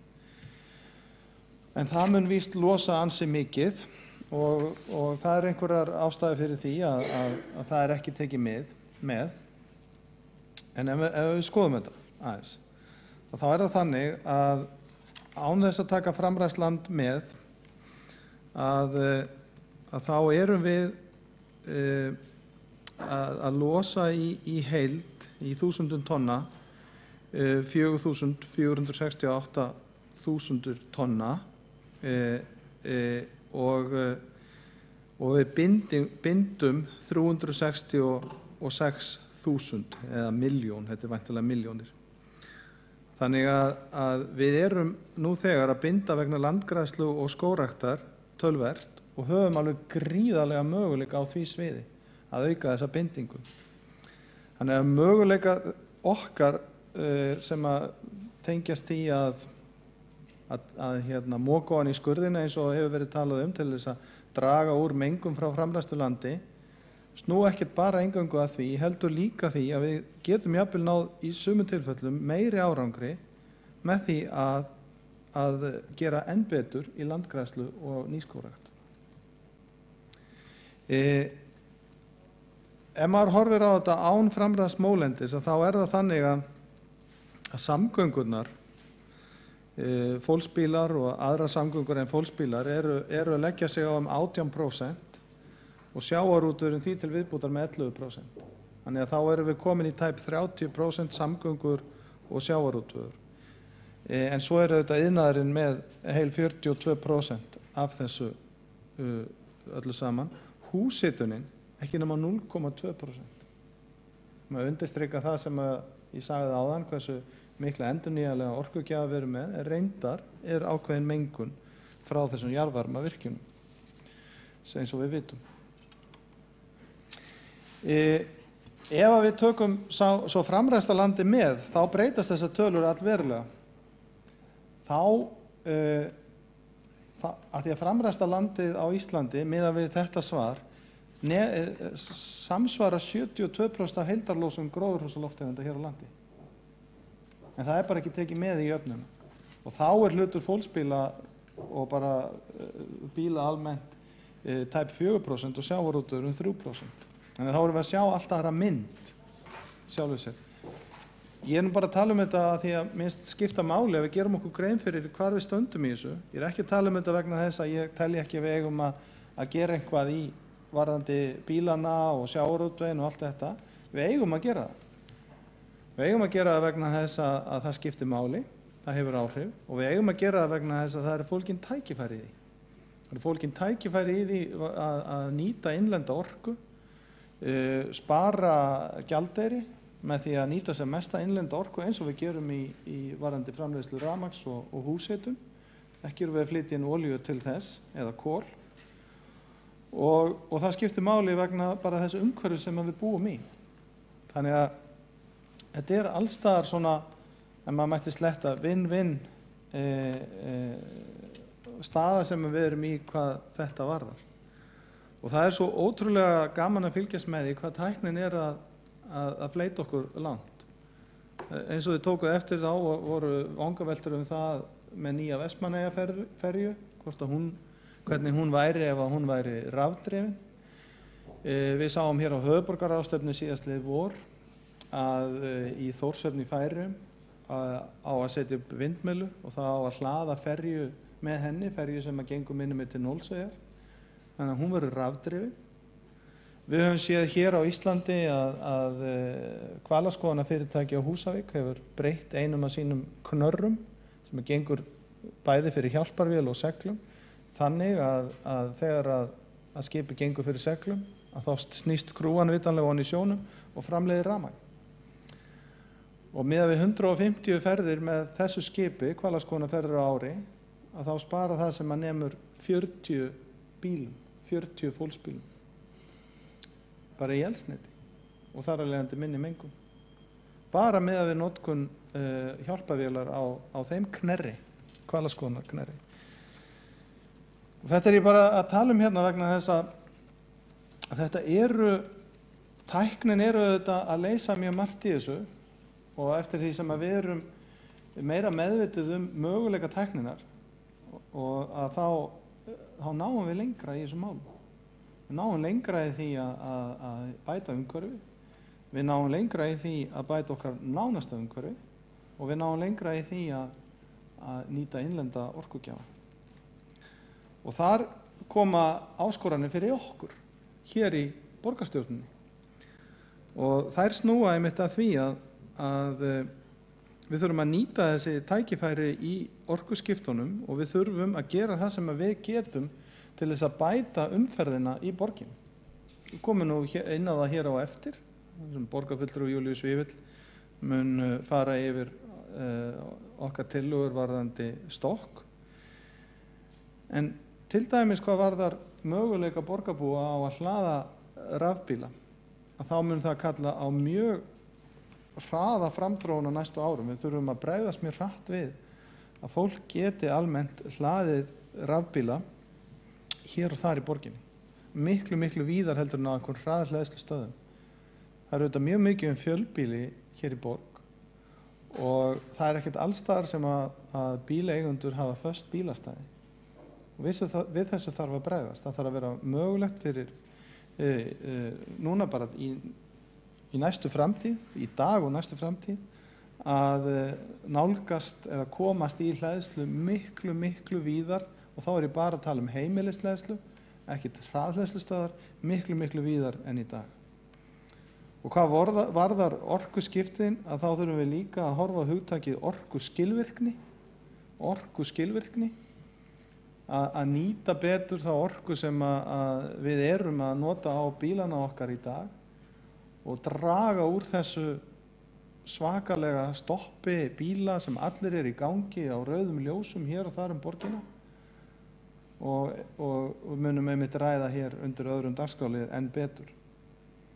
Því að það er hægt að gera svo miklu, miklu betur í að nýta orkuna og draga úr menguninni nú þegar, ef við erum bara með betri umferðarmannvirki sem að takast á við það. Hugsið ykkur hvað er nú miklu minni mengun á bílum sem að aka ofan úr Úlfarsárdal þar til þeir stoppa á ljósunum við Grensásveg eða frá ljósunum við Grensásveg og þar til þeir koma vestur í bæ. Það munar fleiri 100% í orkunotkun og í mengun. En þarna getum við gert betur og þetta skiptir allt saman máli. En að þessu sögðu þá bara ítrekaði sem ég sagði að þetta er mikilvægt mál og það hefði virkilega verið áhugavert að geta verið með ykkur á ráðstefnunni í París í þessu risastóra máli vegna þess að nú er búið að semja einhvern ákveðin ramma, þjóðir heims hafa komið sér saman það, en það þarf að framkvæma.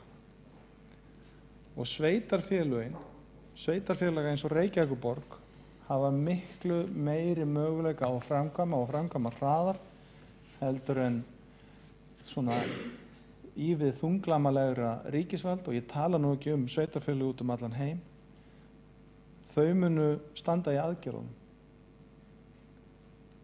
Aðgerðirnar munu verða að mjög miklu leyti leiddar af sveitarfélögunum og þar bara stöndum við á bara mjög spennandi tímum hjá Reykjavíkurborg hvað þetta varðar. Halldór Halldórsson, borgarfulltrúi, hefur lokið máli sínu og þá er borgarfulltrúin Heiða Björg Hilmisdóttir næst í pontu.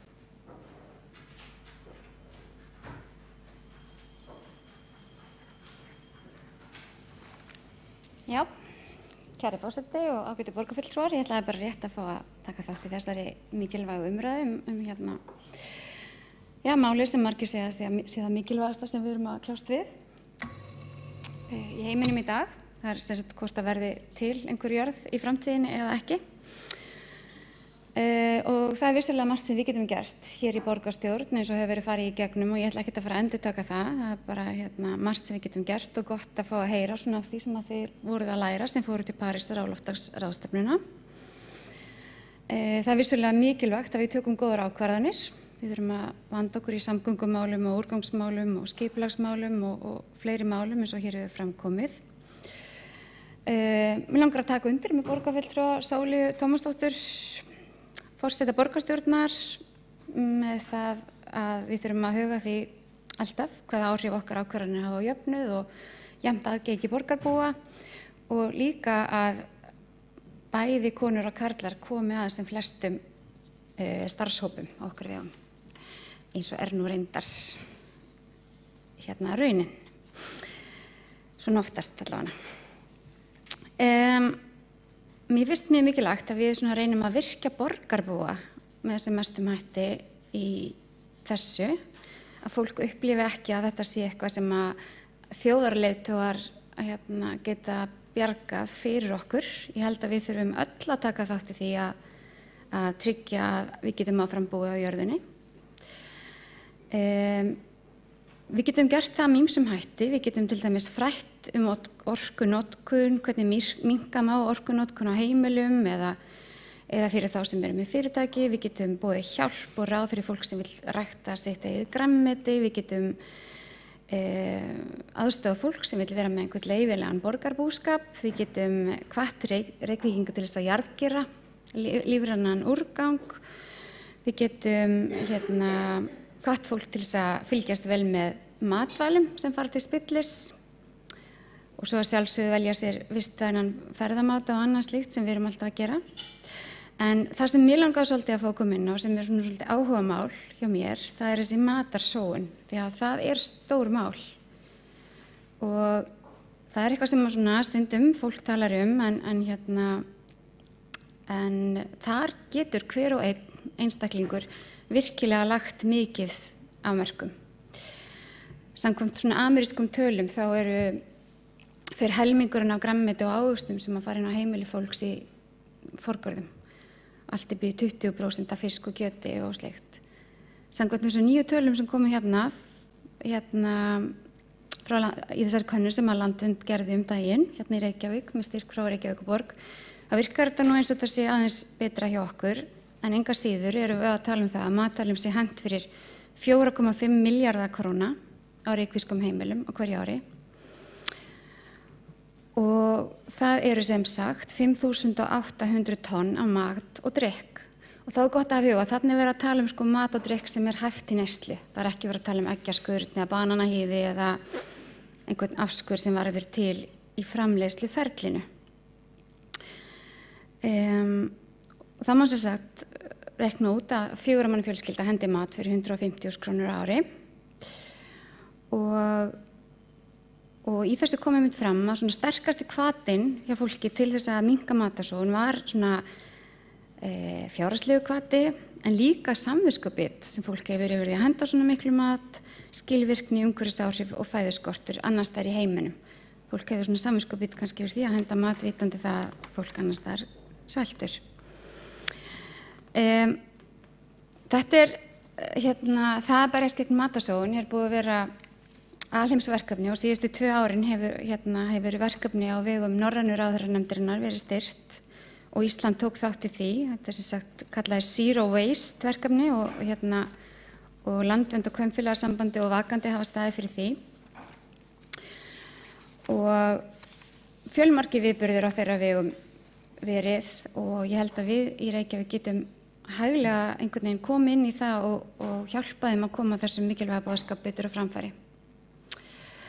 Samkvæmt rannsóknum í Bretlandi þar var farið í svona svolítið mikla áróðursherferð, maður má segja áróður í þessu sambandi, en sérst út frá því þá minnkaði matarsóun 20%. Og ef að það myndi gerast í Reykjavík þá myndum við spara Reykvíkingum beint, sérst 900 milljónir á ári eða 30.000 krónur fyrir hverja 4 manna fjölskyldu. Og þetta ætti alveg að vera raunhæft. Þetta er ekki að enginn hendi neinu, þetta er bara að við hendum aðeins minna. Þetta myndi líka draga úr úrgangsmagni fyrir Reykjavík, þannig að Reykjavík myndi spara 18,5 milljónir. Þannig að það er líka, við ekki alltaf að leita leiða til þess. En aðal áhrifin væri auðvitað á umhverfið og það er það sem við erum kannski fyrst og fremst að tala um hér í dag. Umhverfisáhrifin, það er ótrúlega orkufrekt að framleiða mat og það krefst ótrúlega mikils vatns í framleiðslunni og það skapar oft mengun. Þannig að fjárhagsleg árangur er ekki það sem skiptir mestu máli, því ef við höldum áfram að borða eins samsettan mat og við erum að gera í dag og við höldum áfram að sóa jafn miklu mat og við erum að gera í dag og framleiða hann með þeim hætti sem við erum að gera í dag, þá getum við bara, eftir nokkra áratugi, kannski 3 áratugi, þá erum við að fara að horfa fram á verulegan matarskort sem er gríðarlega alvarlegt mál. Ég held að við verðum því að stoppa eins og hugsa hvað getum við gert til þess að hafa áhrif á gróðurhúsalofttegundir og notkun á orku og vatni þannig að það stuðli að sjálfbærni og við getum búið áfram á þessari dásamlega jörð og áfram næst og fengið það vatn sem svo nauðsynlegt fyrir okkur til þess að lifa.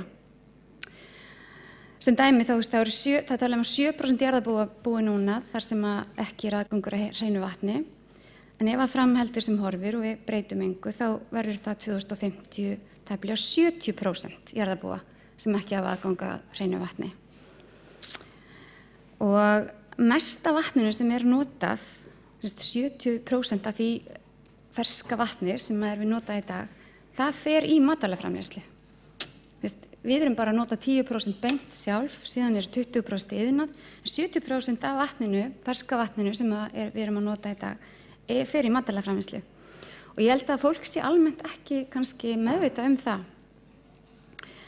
Og ég held að Reykjavíkurborg geti komið vel að því að upplýsa fólk betur það hvernig matur framleiddur. Víða hefur það verið farið markvisst í það að merkja og hjálpa fólki að velja vörur sem eru bæði þar sem orka notuð með skynsamlegum hætti við framleiðslu og vatn og annað. Og það ekki hér, en við getum hins vegar frætt fólk og það getur þá valið. Það oftast betra að velja þá vörur sem eru minna unnar eða koma frá einhverju framleiðslu aðila sem nálægt eða þá að fólk getur leitað upplýsinga. Svo langar mig að hvetja ykkur til þess að fara inn á waterfootprint.org og reikna út ykkar eigið vatnsfótspor, því það ekki bara vistfótspor, það líka vatnsfótspor. Og þar getur maður svona prófa að setja inn það sem maður hvar maður býr og hvað maður borðar og þá getur maður séð hvaða áhrif það hefur. Man segir nákvæmlega hvaða áhrif þær hafa á vatnsbúskapinn á jörðinni. Fólk mjög móttækilegt fyrir svona upplýsingum og samkvæmt könnun frá Svíþjóð það hafa 1 af hverjum 5 Svíum til dæmis minnkað kjötneyslu sína bara á síðustu árum og þannig tekið þátt í þeirri alheimsbylgju sem kallað Meatless Monday eða kjötfrí mánudag, eins og segja. Og þetta gerir nú fólk bæði vegna þess að það hefur áhrif á að heimurinn okkar verður örlítið sjálfbærari. En 20% af losun gróðurhúsalofttegunda tengdur kjötframleiðslu. Mér finnst það sniðugt að við skoðum þetta líka á starfsstöðum Reykjavíkurborgar, eins og hefur verið gert til dæmis í skólum og vinnustöðum í Svíþjóð. Við erum að tala 1 dag í viku, við erum ekki að tala meira, þó að það sé ekki verra, að það sé meira. En ég til dæmis sannfærð það að ef við myndum fræða börnin okkur af hverju við værum að koma með þetta inn, þá væru þau vel móttækileg fyrir því. Ég hef reynsla af því að ræða þessi mál við ungt fólk og það yfirleitt ennþá opnara og meira tilbúið heldur en jafnvel fólk á mínum aldri. Og það svo sem ekkert verra að þetta líka í takti rannsóknir og ráðleggingar næringu, það að sérstaklega rautt kjöt, það ekki æskilegt fyrir heilsu fólks að neyta svo mikils rauðskjöts eins og við gerum í dag, enda það ákveðin hefur kjötneysla aukist mjög á síðustu árum. Talað að kjötneysla hafa aukist 20% á síðustu 10 árum, bara með bættum efnahag fólks. Þannig að það ekki verið að tala að við séum að fara í neitt, að banna neitt eða eyðileggja neitt fyrir neinum. Við bara þetta eitt af það sem við getum gert, sem fært og ég held að sé tiltölulega einfalt. Fyrir fjölskyldu að sleppa, ef við erum hérna með 4 manna fjölskyldu, það að við ákveðum það öll, eða ef allar fjölskyldur í Reykjavík myndu ákveða að sleppa kjöti 1 sinni í viku, þá samsvarar það því að leggja fjölskyldubílnum í 3 mánuði á ári. Það hefur jafn mikil áhrif á losun gróðurhúsalofttegunda. Þannig að þetta alveg heilmikið og þetta eru heilmikil áhrif. Þannig að þetta var eiginlega það sem ég langaði að koma með inn í umræðuna. Leitum leiða til þess að fræða og virkja borgarbúa og finnum eitthvað sem hefur virkað annars staðar og fáum sem flesta í lið með okkur. Heiða Björg Hilmisdóttir, borgarfulltrúi, hefur lokið máli sínu og þá Skúli Helgason, borgarfulltrúi, næstur á mælendaskrá.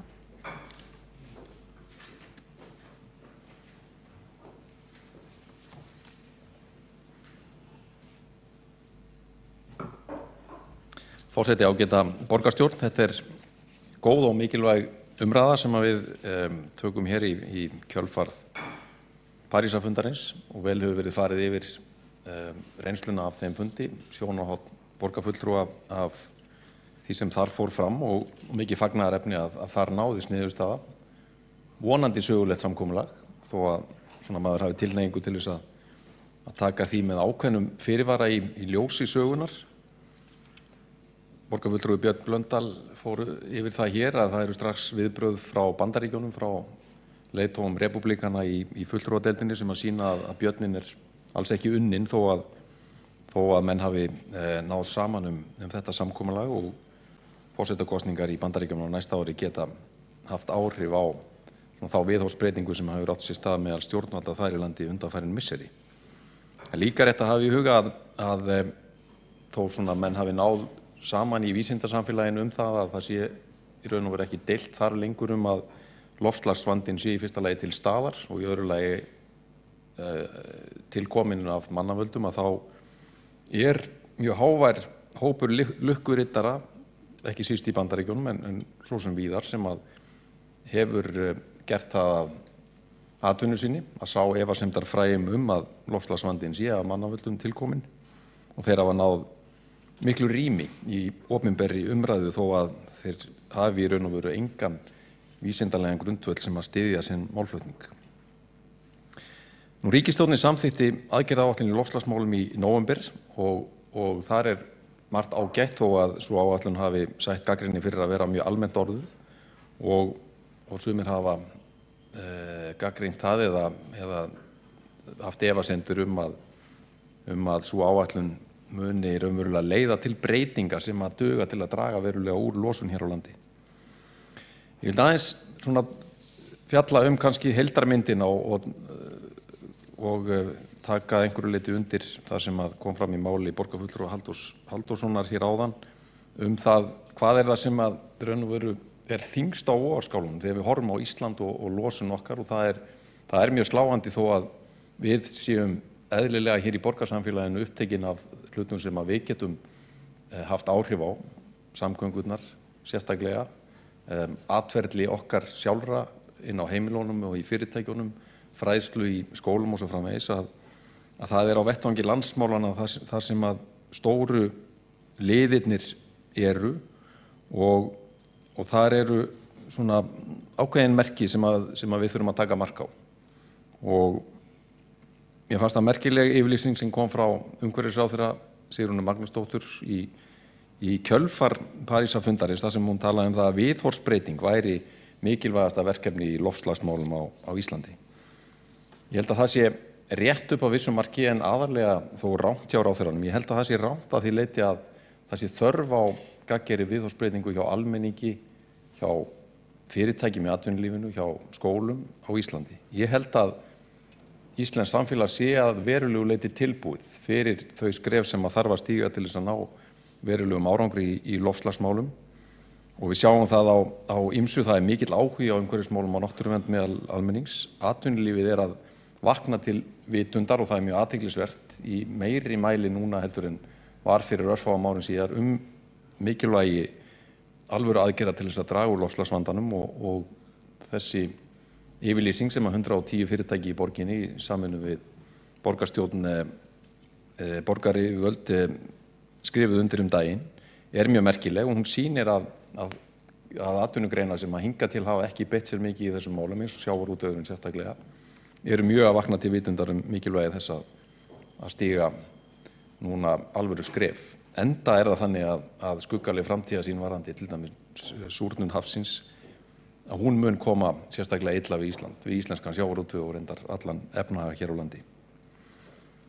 Reykjavíkurborg hefur gert mjög margt gott og ég held að það sé engin þörf á neinni viðhorfsbreytingu hjá Reykjavíkurborg þó að við megum hvergi láta deigan síga. Það vitna verkin undanfarin ár, aðalskipulagið með áherslu á þéttingu byggðar, aukin áherslu á vistvænar samgöngur, hjólreiðastígarnir, almenningssamgöngurnar, samgöngusamningar, grænuskrefin hjá borginni og svo framvegis. Það var til dæmis gaman að taka þátt í því að veita Hamraskóla viðurkenningu daginn sem var fyrsti grunnskólinn í borginni sem að klárar grænu skrefin hjá Reykjavíkurborg og svona ákveðin fyrirmynd fyrir aðra skóla í borginni í því að gera starfsemina almennt vistvænni. Ég nefndi það að þörfin á viðhorfsbreytingu það væri mat hjá umhverfisráðherra sem væri hluta til rangt, en það að því leyti til rétt. Ég held að það sé þörf á viðhorfsbreytingu ekki meðal almennings eða fyrirtækja í atvinnulífinu. Ég held að sé þörf á viðhorfsbreytingu fyrst og fremst í stjórnarráðinu, hjá ríkisstjórninni sjálfri og hjá meirihluta Alþingis. Og þar finnst mér ennþá vera merki það að stjórnarflokkarnir virðist líta svo á að framtíð íslensks atvinnulífs liggi ennþá fyrst og fremst í virkjun náttúruauðlinda og uppbyggingu stóriðju. Það sem að fórnarlambið íslensk náttúra. Sama náttúra stærsta aðdráttarafl landsins í augum ferðamanna og eins og við vitum þá hefur það gerst núna mjög hratt á undanförnum árum að ferðaþjónustan orðin stærsti útflutningsatvinnuvegu þjóðarinnar. Útflutningsverðmæti ferðaþjónustunnar fór yfir 300 milljarða í fyrsta sinn á síðastlínu ári, fram úr bæði sjávarútvegi og stóriðjunni. Og við þurfum að horfa á það að verkin sína merkin. Atlagan sem gerð var á síðastlínu þingi eða fyrr á þessu ári að rammaáætlun vernd og nýtingu náttúrusvæða með tillögum stórkostlega fjölgun virkjanakosta til stóriðju segir sína sögu. Og annað dæmi sem að mætti nefna svo ákvörðun ríkisstjórnarmeirihlutans á sínum hveitibrauðsdögum að afturkalla allar fjárveitingar sem höfðu verið samþykktar í fjárlögum ársins 2013 til eflingar á græna hagkerfinu sem var ætlað að stuðla að breytingum á áherslum í okkar atvinnumálum frá mengandi starfsemi yfir í umhverfisvæna atvinnusköpun. Það var allt strikað út með einu pennastriki, stefnumótun sem hafði verið samþykkt einróma á Alþingi af öllum flokkum og skilaboðin voru þessi: við styðjum grænumálin meðan að þau eru geymd í skýrslum en við erum ekki til í að setja neina peninga í að hrinda þeim í framkvæmd.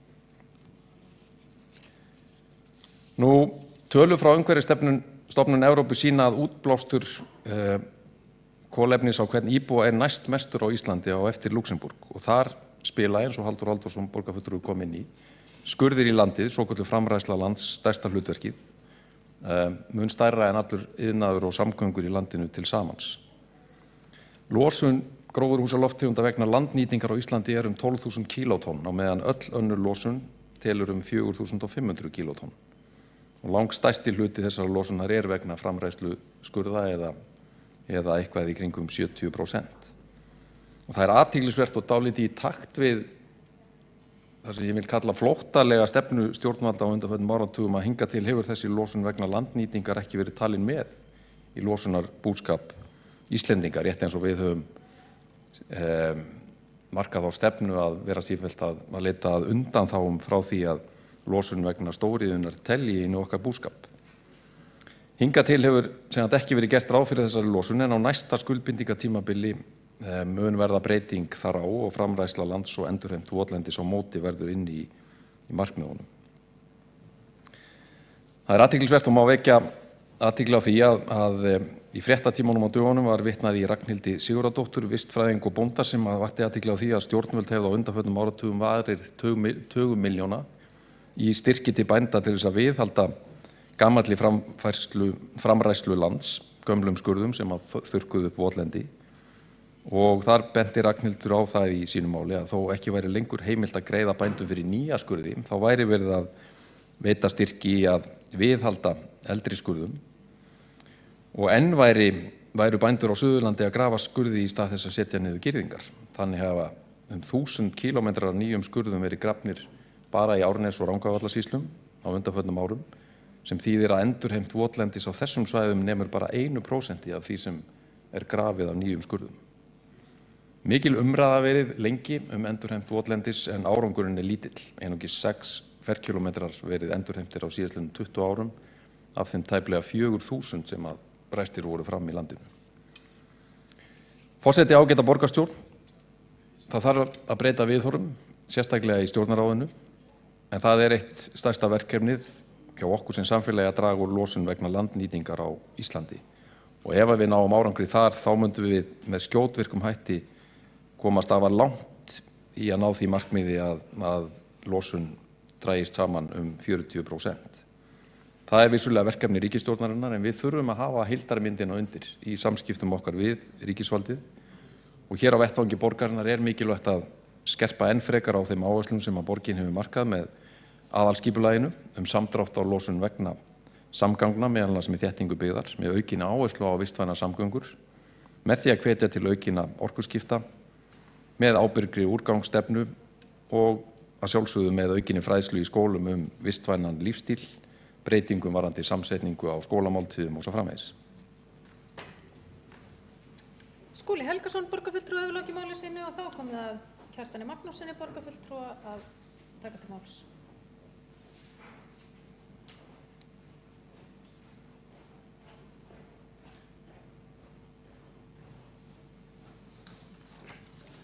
Forseti, góðir borgarfulltrúar. Það hefur verið fróðlegt að fylgjast með umræðum hér loftslagsmálin.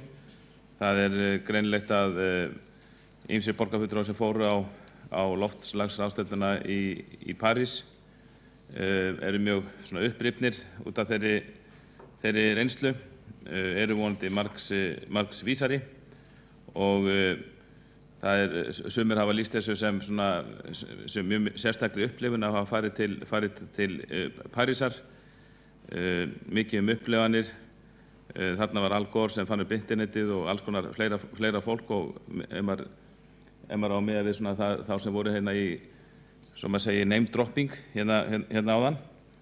Nú, við skulum vona að koma eitthvað út úr þessar ráðstöfundu fyrir Reykjavík. Ég verð að segja að mér fannst mikið í lagt hjá borginni að senda 12 manns á þessa ráðstöfnu.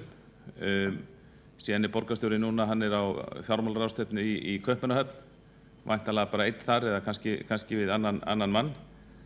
Þannig að ég held að sé ekki síður fjármálin sem Reykjavíkurborg þarf að hugsa núna og kannski ástæða til þess að nota tækifæri og spyrja borgarfulltrúann sem situr hér í stól borgarstjóra hvað þessi ferð hafi kostað. Það er rétt að við séum fylgjumst með því í borgarstjórninni hvað svona ferðir kosti, hópferð sem þessi til Parísar. Þannig að þetta væntum að hann geti leitt okkur hinna borgarfulltrúana í sannleika það.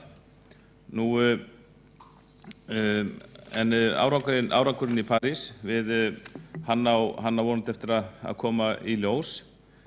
Nú, það samkomulag sem var samþykkt í París, manni skilst að það hefur verið aðalega bara gert með lófaklappi en ekki kannski með formlegum hætti.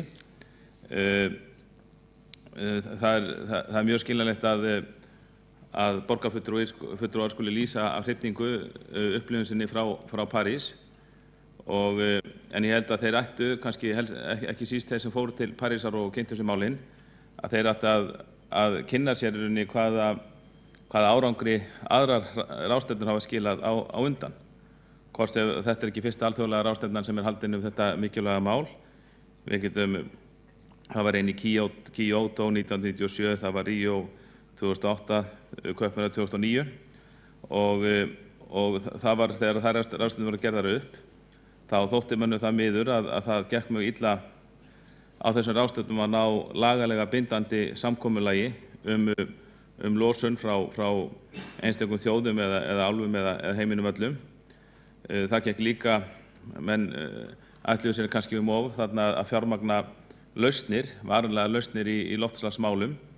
Mikið deilt það hver að fjármagna þær, eiga þær að fjármagnast af þeim þjóðum sem að reyna árangri eða eiga ríku þjóðirnar að taka þátt í að fjármagna lausnir fátækara þjóða sem eiga lengra eftir að ná þeim árangri í lífskjörum sem til dæmis við Vesturlandabúar höfum náð. Og það hefur líka verið þrasað á þessum ráðstefnum leiðir til að hafa eftirlit með losun gróðurhúsalofttegunda. Og þrátt fyrir að hér hefur fínar ræður verið fluttar áðan þessa ráðstefnu af þeim sem fóru þangað til Parísar, þá sakna ég þess svolítið að heyri ekki lýsingu á þessum mikilvægu þáttum. Hvort að sé ekki miður þegar svona merkileg ráðstefna er haldin að menn skuli ekki hafa náð lagalega bindandi samkomulagi. Ég þekki ekki alveg umræðuna hvernig eigi að fjármagna varanlega lausnir. Þeir sem fóru á ráðstefnuna þekkja það örugglega betur en ég, hver var niðurstaðan þar. Og síðan náttúrulega líka í þriðja lagi sem er þetta mjög mikilvægt í þessu samhengi, hvaða leiðir á að fara til þess að hafa eftirlit með losun gróðurhúsalofttegunda frá einstökum ríkjum. Það eins og margt annað í alþjóðasamstarfi er umdeilt. Hvernig eigi að mæla það og hvernig eigi að treysta mönnum til þess eða ríkjum til að leggja fram slíkar tölur og það alls ekkert óumdeilt. Þessar mælingar það geta bara verið mismunandi milli ríkja, jafnvel einstakra háskóla innan ríkjanna og töluverðar deilur það sko hvernig að mæla hlutina. Og jafnvel hér á Íslandi þá virðast menn ekki kannski alveg vera sammála það hvernig að mæla þetta allt saman. Eins og borgarfulltrúi komi hérna aðeins inn á það, þá til dæmis þá skiptir mjög miklu máli við hvað menn miði, hvort að menn miði við þetta framræsta land eða ekki þegar þeir ákvarða sér núllpunkt í þessum málum.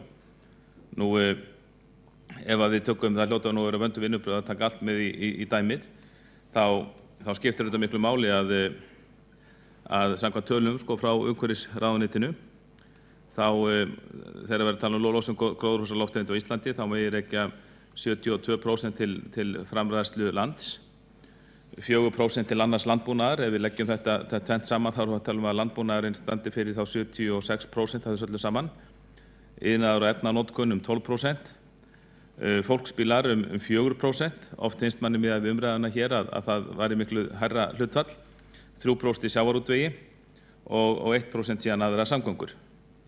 Og bara ef við tökum sjávarútveginn sem dæmi, þá hefur það verið leitt í ljós í tengslu við þessar ráðstefnu.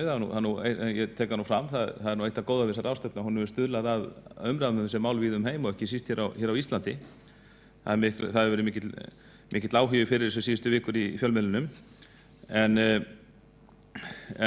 þar hefur sem sagt komið fram að það hefur mikill árangur nást í sjávarútvegi og þetta skiptir okkur máli. Við erum náttúrulega stærsta flutninghöfn landsins og stærsta verstöð líka hér í Reykjavík, að kvótakerfið virðist hafa stuðlað að því að útblástur frá og losun frá hérna sjávarútveginu hefur minnkað 10% á síðustu áratugum og þar virðist við Íslendingar nokkuð leyti vera í fararbroddi. Og það skemmtilega að til dæmis í sjávarútveginu vegna þess að losun hans jafnvel þó það hafi náðst mikill árangur þar á Íslandi, þá losun hans svipuð eða minni heldur en frá fólksbílaflota landsmanna. Þar eru hins vegar mikil sóknarfæri vegna þess að svo virðist sem sjávarútvegurinn í heiminum, sem sagt flutningaskip og fiskiskip, þau hafi að nokkru leyti orðið eftir þegar aðrir samgöngumátar hafa tekið loftslagsmáli nokkuð alvarlega og reynt að ná árangri í þeim. Og gaman að segja frá því að rétt áður en þessi ráðstefna var haldin þá birtist fregnir íslenskt fyrirtæki sem heitir Arc Technology. Það er íslenskt hugbúnaðarfyrirtæki sem er 2 ára gamalt og þetta fyrirtæki sem er starfandi hér í Reykjavík, það vinnur að þróun hátæknilausnar til að mæla áhrif skipaumferðar á umhverfið. Og eitt af því sem hefur reynst svo erfitt varðandi sjávarútveginn, skipaiðnaðinn, að það hefur þetta er alþjóðlegur bransi, það hefur reynst erfitt að koma tengslum á hann, en það er algjörlega ljóst og þeir vita það sem þau okkar sem hafa setið í stjórnu Faxaflóa hafna. Það eru mikil sóknarfæri í því að koma böndum á mengun af völdum skipaumferðar, hvort sem hún er inn í höfnum eða bara á siglingaleiðum. Það hefur verið erfitt að mæla þetta svolítið, en þetta íslenska fyrirtæki sem er sennilega fremst á sínu sviði í heiminum og það vinnur semst að því að þróa hugbúnað sem tekur þessi mæligildi úr skipunum og síðan þessi hugbúnað notaður til þess að með markvissum hætti að minnka losun frá skipum. Og það segir sig líka sjálft að þegar menn eru búin að ná tökum á mælingunni þá er auðveldara að framfylgja alþjóðlegum reglugerðum eða bara reglugerðum hvers lands fyrir sig losun frá þessum skipum. En við sjáum það bara hér í Reykjavíkurhöfn að það getur komið mjög mikil mengun frá mörgum þeirra. Og það er talið að sjóumferð sé í dag í heiminum ábyrg fyrir 5% af heildarlosun gróðurhúsalofttegunda. Það er búist við því að hlutur sjóumferðar sem muni aukast mjög mikið í þessari losun eftir aðgert, alltaf geti aukist mjög mikið alltaf 72% eða svo á einhverjum áratugum ekki verið gripið til aðgerða. Og skipumferðin eykst alltaf mjög mikið bara vegna bættra lífskjara í stórum hluta heimsins og alþjóðavæðingar og svo framvegis. Og þá er mjög gaman að geta sagt frá því að íslenskt fyrirtæki í fremstu röðu að þróa hátæknilausn sem miklar vonir eru bundnar við mönnum framhaldi þessum bransa getur dregið úr mengun frá sjóumferð. En svo aftur til Parísar. Við skulum bara átta okkur á því í hrifningavímunni þó að það sé alveg ljóst að þessi ráðstefna, hún bara umræðan góð í sjálfu sér. Og ég held að við komið þarna fram á ráðstefnunni að þetta kannski stóra máli er óleyst. Það hefði ekki ennþá verið fundnir orkugjafar til þess að leysa olíu, kol og gas af hólmi. Ég býst við að það hefði ekkert breyst þrátt fyrir að það hefði farið fjölmenn sendinefnd héðan. Jarðefna eldsneyti, það er ennþá 85% af orkunótkun mannkins. Það hefur lítið breyst á undanförnum aldarfjórðungi og það er í sjálfu sér ekkert sem bendir til þess að annar orkugjafi sem keppt getur við jarðefna eldsneytið finnist. Það er kannski líklegt að kjarnorkan, hún verði notuð í meira mæli eftir sem tímar líða. En síðan er þannig hér í Reykjavík, hvað getum við gert hér sem sveitarfélag? Þá vil ég taka undir það sem fram kom hérna áðan. Við þurfum að skoða mál eins og hvernig getum við stuðlað að því að umferðin, að það dragi úr mengun frá umferðinni og þá hljóta svona mál eins og Halldór Halldórsson borgarfulltrúi nefndi með Miklubrautina að koma til álita. Hvernig getum við hannað Miklubrautina þannig að það verði sem minnst mengun frá henni, og það er alveg rétt sem hefur komið fram að ef við tryggjum jafna umferð Miklubrautina, til dæmis með fleiri mislægum gatnamótum, þá er ekki bara það að það sé ljóst að dragi úr slysum, það getur líka dregið úr, það er mjög líklegt að dragi úr mengun á Miklubrautinni með slíkum mannvirkjum, eins og hefur gerst í grennd við þau mannvirki sem við höfum nú þegar reist að þessu leyti. En síðan er kannski stóra málið að framundan eru tæknilausnir. Ég minntist á tæknilausn hjá íslensku fyrirtæki hér áðan, og það eru ýmsar tæknilausnir í aðsigi sem gerir það að verkum að við ættum að vera mjög bjartsýn á framtíðinni þessum efnum. Ég held að flestir viðurkenni það nú að rafbílavæðing sé mjög líklega á næsta leyti, og Reykjavík sé nú einhver bara svo borg í heiminu sem er kannski mesta möguleika á því að fara í rafbílavæðingu og nota á sína rafbíla endurnýjanlega orku. Samhliða rafbílavæðingunni þá munu mjög líklega koma hingað eða reiða sér til rúms sjálfakandi bílar, og eins og hefur verið bent á, þá kannski öfugt til það sem að geti fyrst ímynda sér þegar maður heyrir sjálfakandi bíla, þá er því spáð, það hefur verið spáð til þess í Kaliforníu, að með því að þeir reiði sér til rúms, þá sé hægt að með því að taka tölvutæknina í þjónustuna við að aka bílunum og pikka upp farþega, þá sé mjög líklegt að það sé hægt að draga úr mengun vegna þess. Og svo má ekki síst hafa í huga að kannski framlag okkar gegnum tíðina, að Ísland er mikið álframleiðsluland, og ýmsir stjórnmálaflokkar hafa reyndar mjög horn í síðu álframleiðslunar og vilja helst hefðu sennilega kosið að hún hefði aldrei orðið hér á Íslandi. En gaman að segja frá því að það er margt sem bendir til þess að álið, blessaða álið, að það eru ýmsir erlendir sem eru framarlega umhverfissvæðinu sem kalla álið græna málminn, vegna þess að þetta málmur sem mjög mikið notaður í flugvélar og í bílaframleiðslu og til þess að létta farartækin og sem gera þá það verkum að þau eyða minni olíu, minni jarðefnaeldsneyti. Þannig að það má oft spyrja sig að því, ef þetta fyrir sér. Íslendingar nota græna orku til að framleiða grænan málm sem er álið og hafa gert þó við vitum nú ekki alveg það er erfitt að fullir í dag framtíð áleiðnaðarins eða hvað hann eigi langa framtíð fyrir höndum á Íslandi.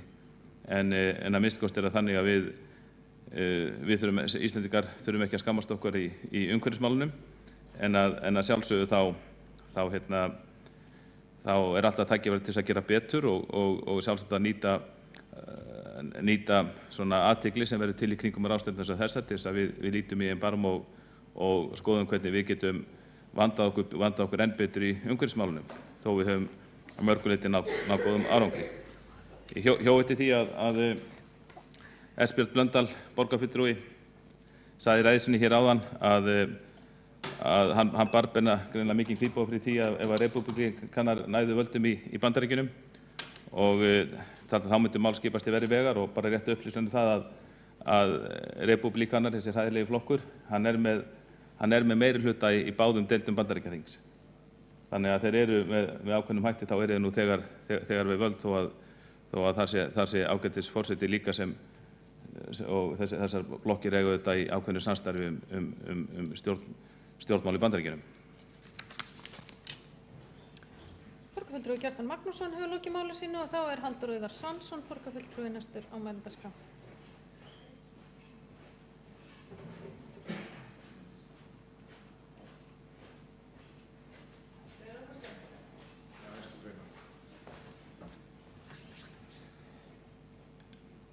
Forseti og borgarfulltrúar, ég er nú einn þeirra sem fór til Parísar og það var nú í fyrsta sinn sem ég hef farið til þeirra ágætu borgar og hér er nú búið að rekja margt sem þessu tengist og fara yfir samkomulag og annað, tala upplifanir.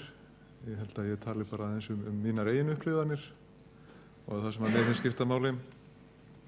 Mér fannst kannski eina markverðast fyrirlestur með athafnakonunni Robin Chase sem var einn af stofnendum fyrirtæki sem heitir Zipcar sem er svona fyrirtæki sem snýst að deila bílum, leigja það út. Þetta er náttúrulega niður í deilihagkerfinu og hún var að leggja út af þessu svona almennt hvernig svona opnar lausnir og opin gögn og það að deila þekkingu og vinna saman getur fært okkur lausnir á skjótan hátt. Hún talaði að þessi hnattræna hlýnun væri línulegt vandamál, ólínulegt, veldisvaxtar eða exponential vandamál sem að þýðir að þetta vex alltaf hraðar og hraðar en það væri ekki hægt að leysa slík vandamál með línulegum lausnum og að leið til þess að opna á þessar ólínulegu og hraðari lausnir væri akkurat deilihagkerfið og það sem stendur á náttúrulega stjórnvöldum þar og opinberum aðilum er að skapa vettvang og opna gögn og kannski gera dálítið eins og borgarfulltrúinn Sóley Tómasdóttir kom inn á að veita upplýsingar og vera kannski svona vettvangur kannski þessu samhengi fyrir kannski koma á eitthvað svona samkeppni milli fólks og virkja dálítið svoleiðis stemmingu. Jafnvel vera með eitthvað verðlauna fyrirkomulag. Það er svona skemmtileg draumsýn sem að vera kannski að veruleika. Svo var annað sem mér þótti merkilegt, þetta er náttúrulega risastórt svæði fullt af fólki og ég manst að vera, en eitt sem ég rakst á og varði dálítið tíma í einn daginn var svona tjald sem að frumbyggjar við þeim heim voru með og bæði Inúítar, norrænir eða frá Kanada, svo frá Síberíu og Tíbet, Suður-Ameríku, svona fólk sem að afkomendur þeirra sem að bjuggu dálítið eins og stundum kallað frumstætt, nálægt landinu og að rækta landið eða með svona halda húsdýr og vilja halda í þennan lífstíl. Og frumbyggjar hafa daldið látið sig þessi loftslagsmál varða og reyna að vera sýnilegir, af því að þeirra nálgun á þetta er svo að þeir vilja nýta þetta til að halda á lofti sínum áherslum og sínum réttindamálum, sem eru til dæmis og kannski einna helst í þessu samhengi að fá að rétta á landi til að rækta og sjá það er sótt að því úr ýmsum áttum. Það er bæði yfirvöld og stórfyrirtæki sem að vilja seilast í þetta og nýta á sinn hátt, sem er kannski ekki endilega alltaf umhverfisvænn og þessi og sú nýting sem að frumbyggjarnir hafa að þessu, og þeir náttúrulega halda við skógunum, og þarna var þetta átak kynnt til sögunar landréttindi og maður fekk að smakka þarna smá mat. Síberíubúarnir eru með harðfisk til dæmis, sem að er svona sætari en íslenski harðfiskurinn. Mér finnst svona merkilegt hvernig þetta er líkt en samt ólíkt. Þannig að þetta var mikil upplifun. Svo er nú annað sem að ég fór nú aðeins að huga að rétt fyrir ráðstefnuna, því að það fór að berast fréttir af því að auðvitað í kjölfar þessa skelfilegu hryðjuverka þarna í síðasta mánuði í París, sem að vörpuðu ákveðnum skugga á mannlífið þarna, og kannski þessa ráðstefna að vissu leyti, það var það mjög hörð öryggisgæsla, það tók eftir því, og hermenn víða og mikil og ströng gæsla á svæðinu. Það þurfti að fara í gegnum leitarhlið og svo framvegis. Allt gott að blessa og segja það. Það er náttúrulega eðlilegt kannski að fólk telji sig þurfa að gera ráðstafanir, og það náttúrulega snerti bara okkur sem áður maður ráðstefnunni að þurfa að gangi í gegnum þetta. En fréttirnar snerust alltaf það að nú hafa Frakkar virkjað neyðarlög sem að veita mjög víðtæk réttindi, til dæmis til að banna mótmæli, fangelsa, að setja fólk í svona heimilisfangelsi einhvern tíma ef það þykir ógna einhverjum friði, og fréttina miður sem segja því að það var verið að taka á mótmælum í kjölfar þessara ráðstefnu og fangelsa. Þetta er náttúrulega fangelsun, þó að það sé heima fyrir aktivista sem að þóttu eitthvað líklegir til að vera með ómikið vesen. Og þetta fannst mér og finnst mér umhugsunarvert, hvort það sé mögulega verið að ganga of langt í að skerða réttindi fólk sem að í raun eru engum til ama í yfirskini öryggis. Við Birgitta Jónsdóttir, þingmaður og flokksfélagi minn, við ræddum þetta nú af því að hún fór nú líka á ráðstefnuna, en það skaraðist nú lítið hjá okkur, það er nú bara einn dagur af því að hún kom aðeins seinna. Við ræddum þetta svolítið og hvað væri hægt að grípa til að vekja athygli á þessu og kannski andmæla. Henni datt einna helst í hug að reyna að setja sig í samband við ykkur af þessum aktivistum og heimsækja þá bara. Og hún náði á sínum síðasta degi og hún lýsti þessu í grein sem hún skrifaði í breska ritið The New Internationalist, sem er svona aktivista rit, að hún hafi náð að heimsækja einn þeirra á síðasta degi sínum og að það hafi svo upplifun og heimsókn hafi vakið hana mjög til umhugsunar hvert Evrópa verið að stefna, og að þetta væri mikilvægt að huga að og halda á lofti, að það sé kannski þegjandi og hljóðalaust verið að skerða réttindi fólks að ósekju.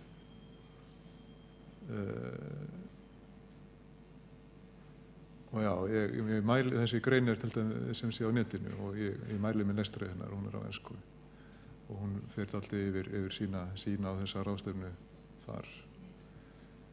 Fleira var það nú ekki frá mér, takk. Borgarfulltrúi Halldór Auðar Svansson hefur lokið máli sínu og þá er hv. borgarstjóri næstur á mælendaskrá.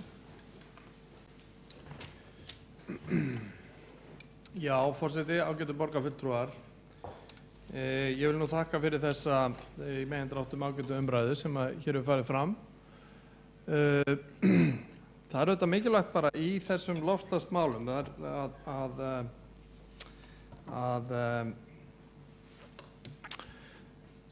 er auðvitað mikilvægt að við gerum okkur grein fyrir því að þrátt fyrir allt þá er auðvitað að einhverju leyti mismunandi sjónarmið á lofti og það er auðvitað svona það getur auðvitað verið erfitt einhvern veginn að sitja undir umræðu sem er orðin eða hlusta á umræðu og rök sem er orðin kannski einhver áratuga gömul og svona flestir telja úreld. En auðvitað er það þannig eins og þetta þessu tilviki sem ég nefndi varðandi Bandaríkjamennina að það verður aldrei öllum snúið á rétta braut. Það er nú svo. Í stórum dráttum vil ég nú meina að við séum hér á svona svipuðu róli varðandi, eða allavega ekki óralangt frá hvort öðru, varðandi svona hvernig staðan er, hvernig eðlilegt sé að bregðast við, hvað við þurfum að gera, horfast í augu við að við þurfum að gera einhverja breytingar, við mögum ekki alltaf að leysa allt bara einhvern veginn í þá vegu að við getum haft okkar líf nákvæmlega eins og það er með nákvæmlega sama neyslumunstri og svo framvegis. Við þurfum auðvitað að breyta okkar lífsháttum að einhverju marki. Ekkert stórkostlega. Þetta eru smávægileg tjúning sem að þarf að fara fram. Eins og bara það að horfast í augu við að við getum ekki alltaf farið á bílnum allra okkar ferða. Það er betra fyrir bæði okkur sjálf og samfélagið að við breytum því. Þegar hér kemur upp svona ákveðin stokkaumræða, það er auðvitað engin lausn á umhverfismálum að byggja þennan stokk í sjálfu sér. Það er til marga miklu betri lausnir á því. En við skulum ekki slá það út á borðinu, það er algjör óþarfi. Við skulum bara skoða það alveg hreint. Varðandi spurningu sem hér kom fram varðandi kostnað, að þá man ég ekki betur en að tala 260.000 að vera nefnd sem kostnaður á hvern þátttakanda. Það fóru 9 manns, 2 forfölluðust, fulltrúar minnihluta forfölluðust, 2 eitthvað forfallagjald eflaust sem hefur þurft að greiða fyrir þá, en í heildina er þetta þá einhvers staðar svona rétt undir 3 milljónir króna ef að forsendur hafa ekki breyst þeim meira frá því sem var. Og það er síðan aftur spurning. Ég meina, mér finnst hérna það er alveg eðlilegt að það sé spurninga þessa ferð og þáttökunni í henni og annað slíkt. Til þess erum við að fara, til þess að svara spurningum sem koma og reyna að fræðast það sem þarna fer fram og auðvitað að vera þáttakendur í samfélaginu. Að vera ekki bara einhverjar einangraðar heimáttur hér lengst norður í raskati. Við verðum að taka þátt í alþjóðlegu samstarfi og gera það almennilega til þess að geta búið okkur hér lífvænleg skilyrði.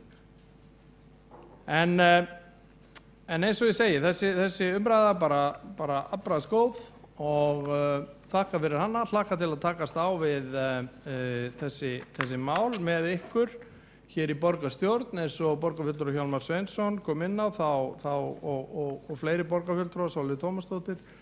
Þá stendur hér til að mynda stýrihóp oddvita og fulltrúa úr umhverfis- og skipulagsráði. Bent á að þar sé innbyggður kynjahalli. Við skoðum bara hvernig við bregðumst við því. Í þessu tilviki þá virðist vera að það halli á konur og ég vil nú segja fyrir mína parta, mér finnst talsveit mikilvægara að við reynum að verja stöðu kvenna þegar að kemur að þátttöku í stjórnmálum. Ég hef aldrei verið sérstaklega hlynntur því að við förum í einhverja stórkostlegar aðgerðir til að treysta stöðu karla í stjórnmálum. Ég held að það sé óþarfi, en við skoðum hvernig það er, hvernig við háttum þessu. En þakka fyrir umræðuna og vona okkur gangi vel að snúa þessum loftslagsbreytingum til betri vegar. Háttvirtur borgarstjóri hefur lokið máli sínu og þá er umræðum þennan dagskrárlið lokið. Mögulegur að boða hér bókanir. Við áður en við göngum til annars liðar á útsendri dagskrá að þá lagt til að 2 tillögur verði teknar á dagskrá fundarins. Það hefur verið rætt hér við oddvita allra flokka og allir eiga að vera meðvitaðir, hér eiga borgarfulltrúar að vera meðvitaðir að þessar 2 tillögur þyrftu að komast á dagskrá. Það annars vegar tillaga SSH kostnaðarskiptingu vegna ferðaþjónustu fatlaðs fólks og hins vegar tillaga að viðauka við fjárhagsáætlun 2015 vegna ferðaþjónustu fatlaðs fólks. Forseti óskar eftir að taka þessar tillögur á dagskrá og að atkvæði verði greidd það sameiginlega. Þau sem samþykkja að taka tillögurnar 2 á dagskrá gefi merki. Það samþykkt með 15 greiddum atkvæðum.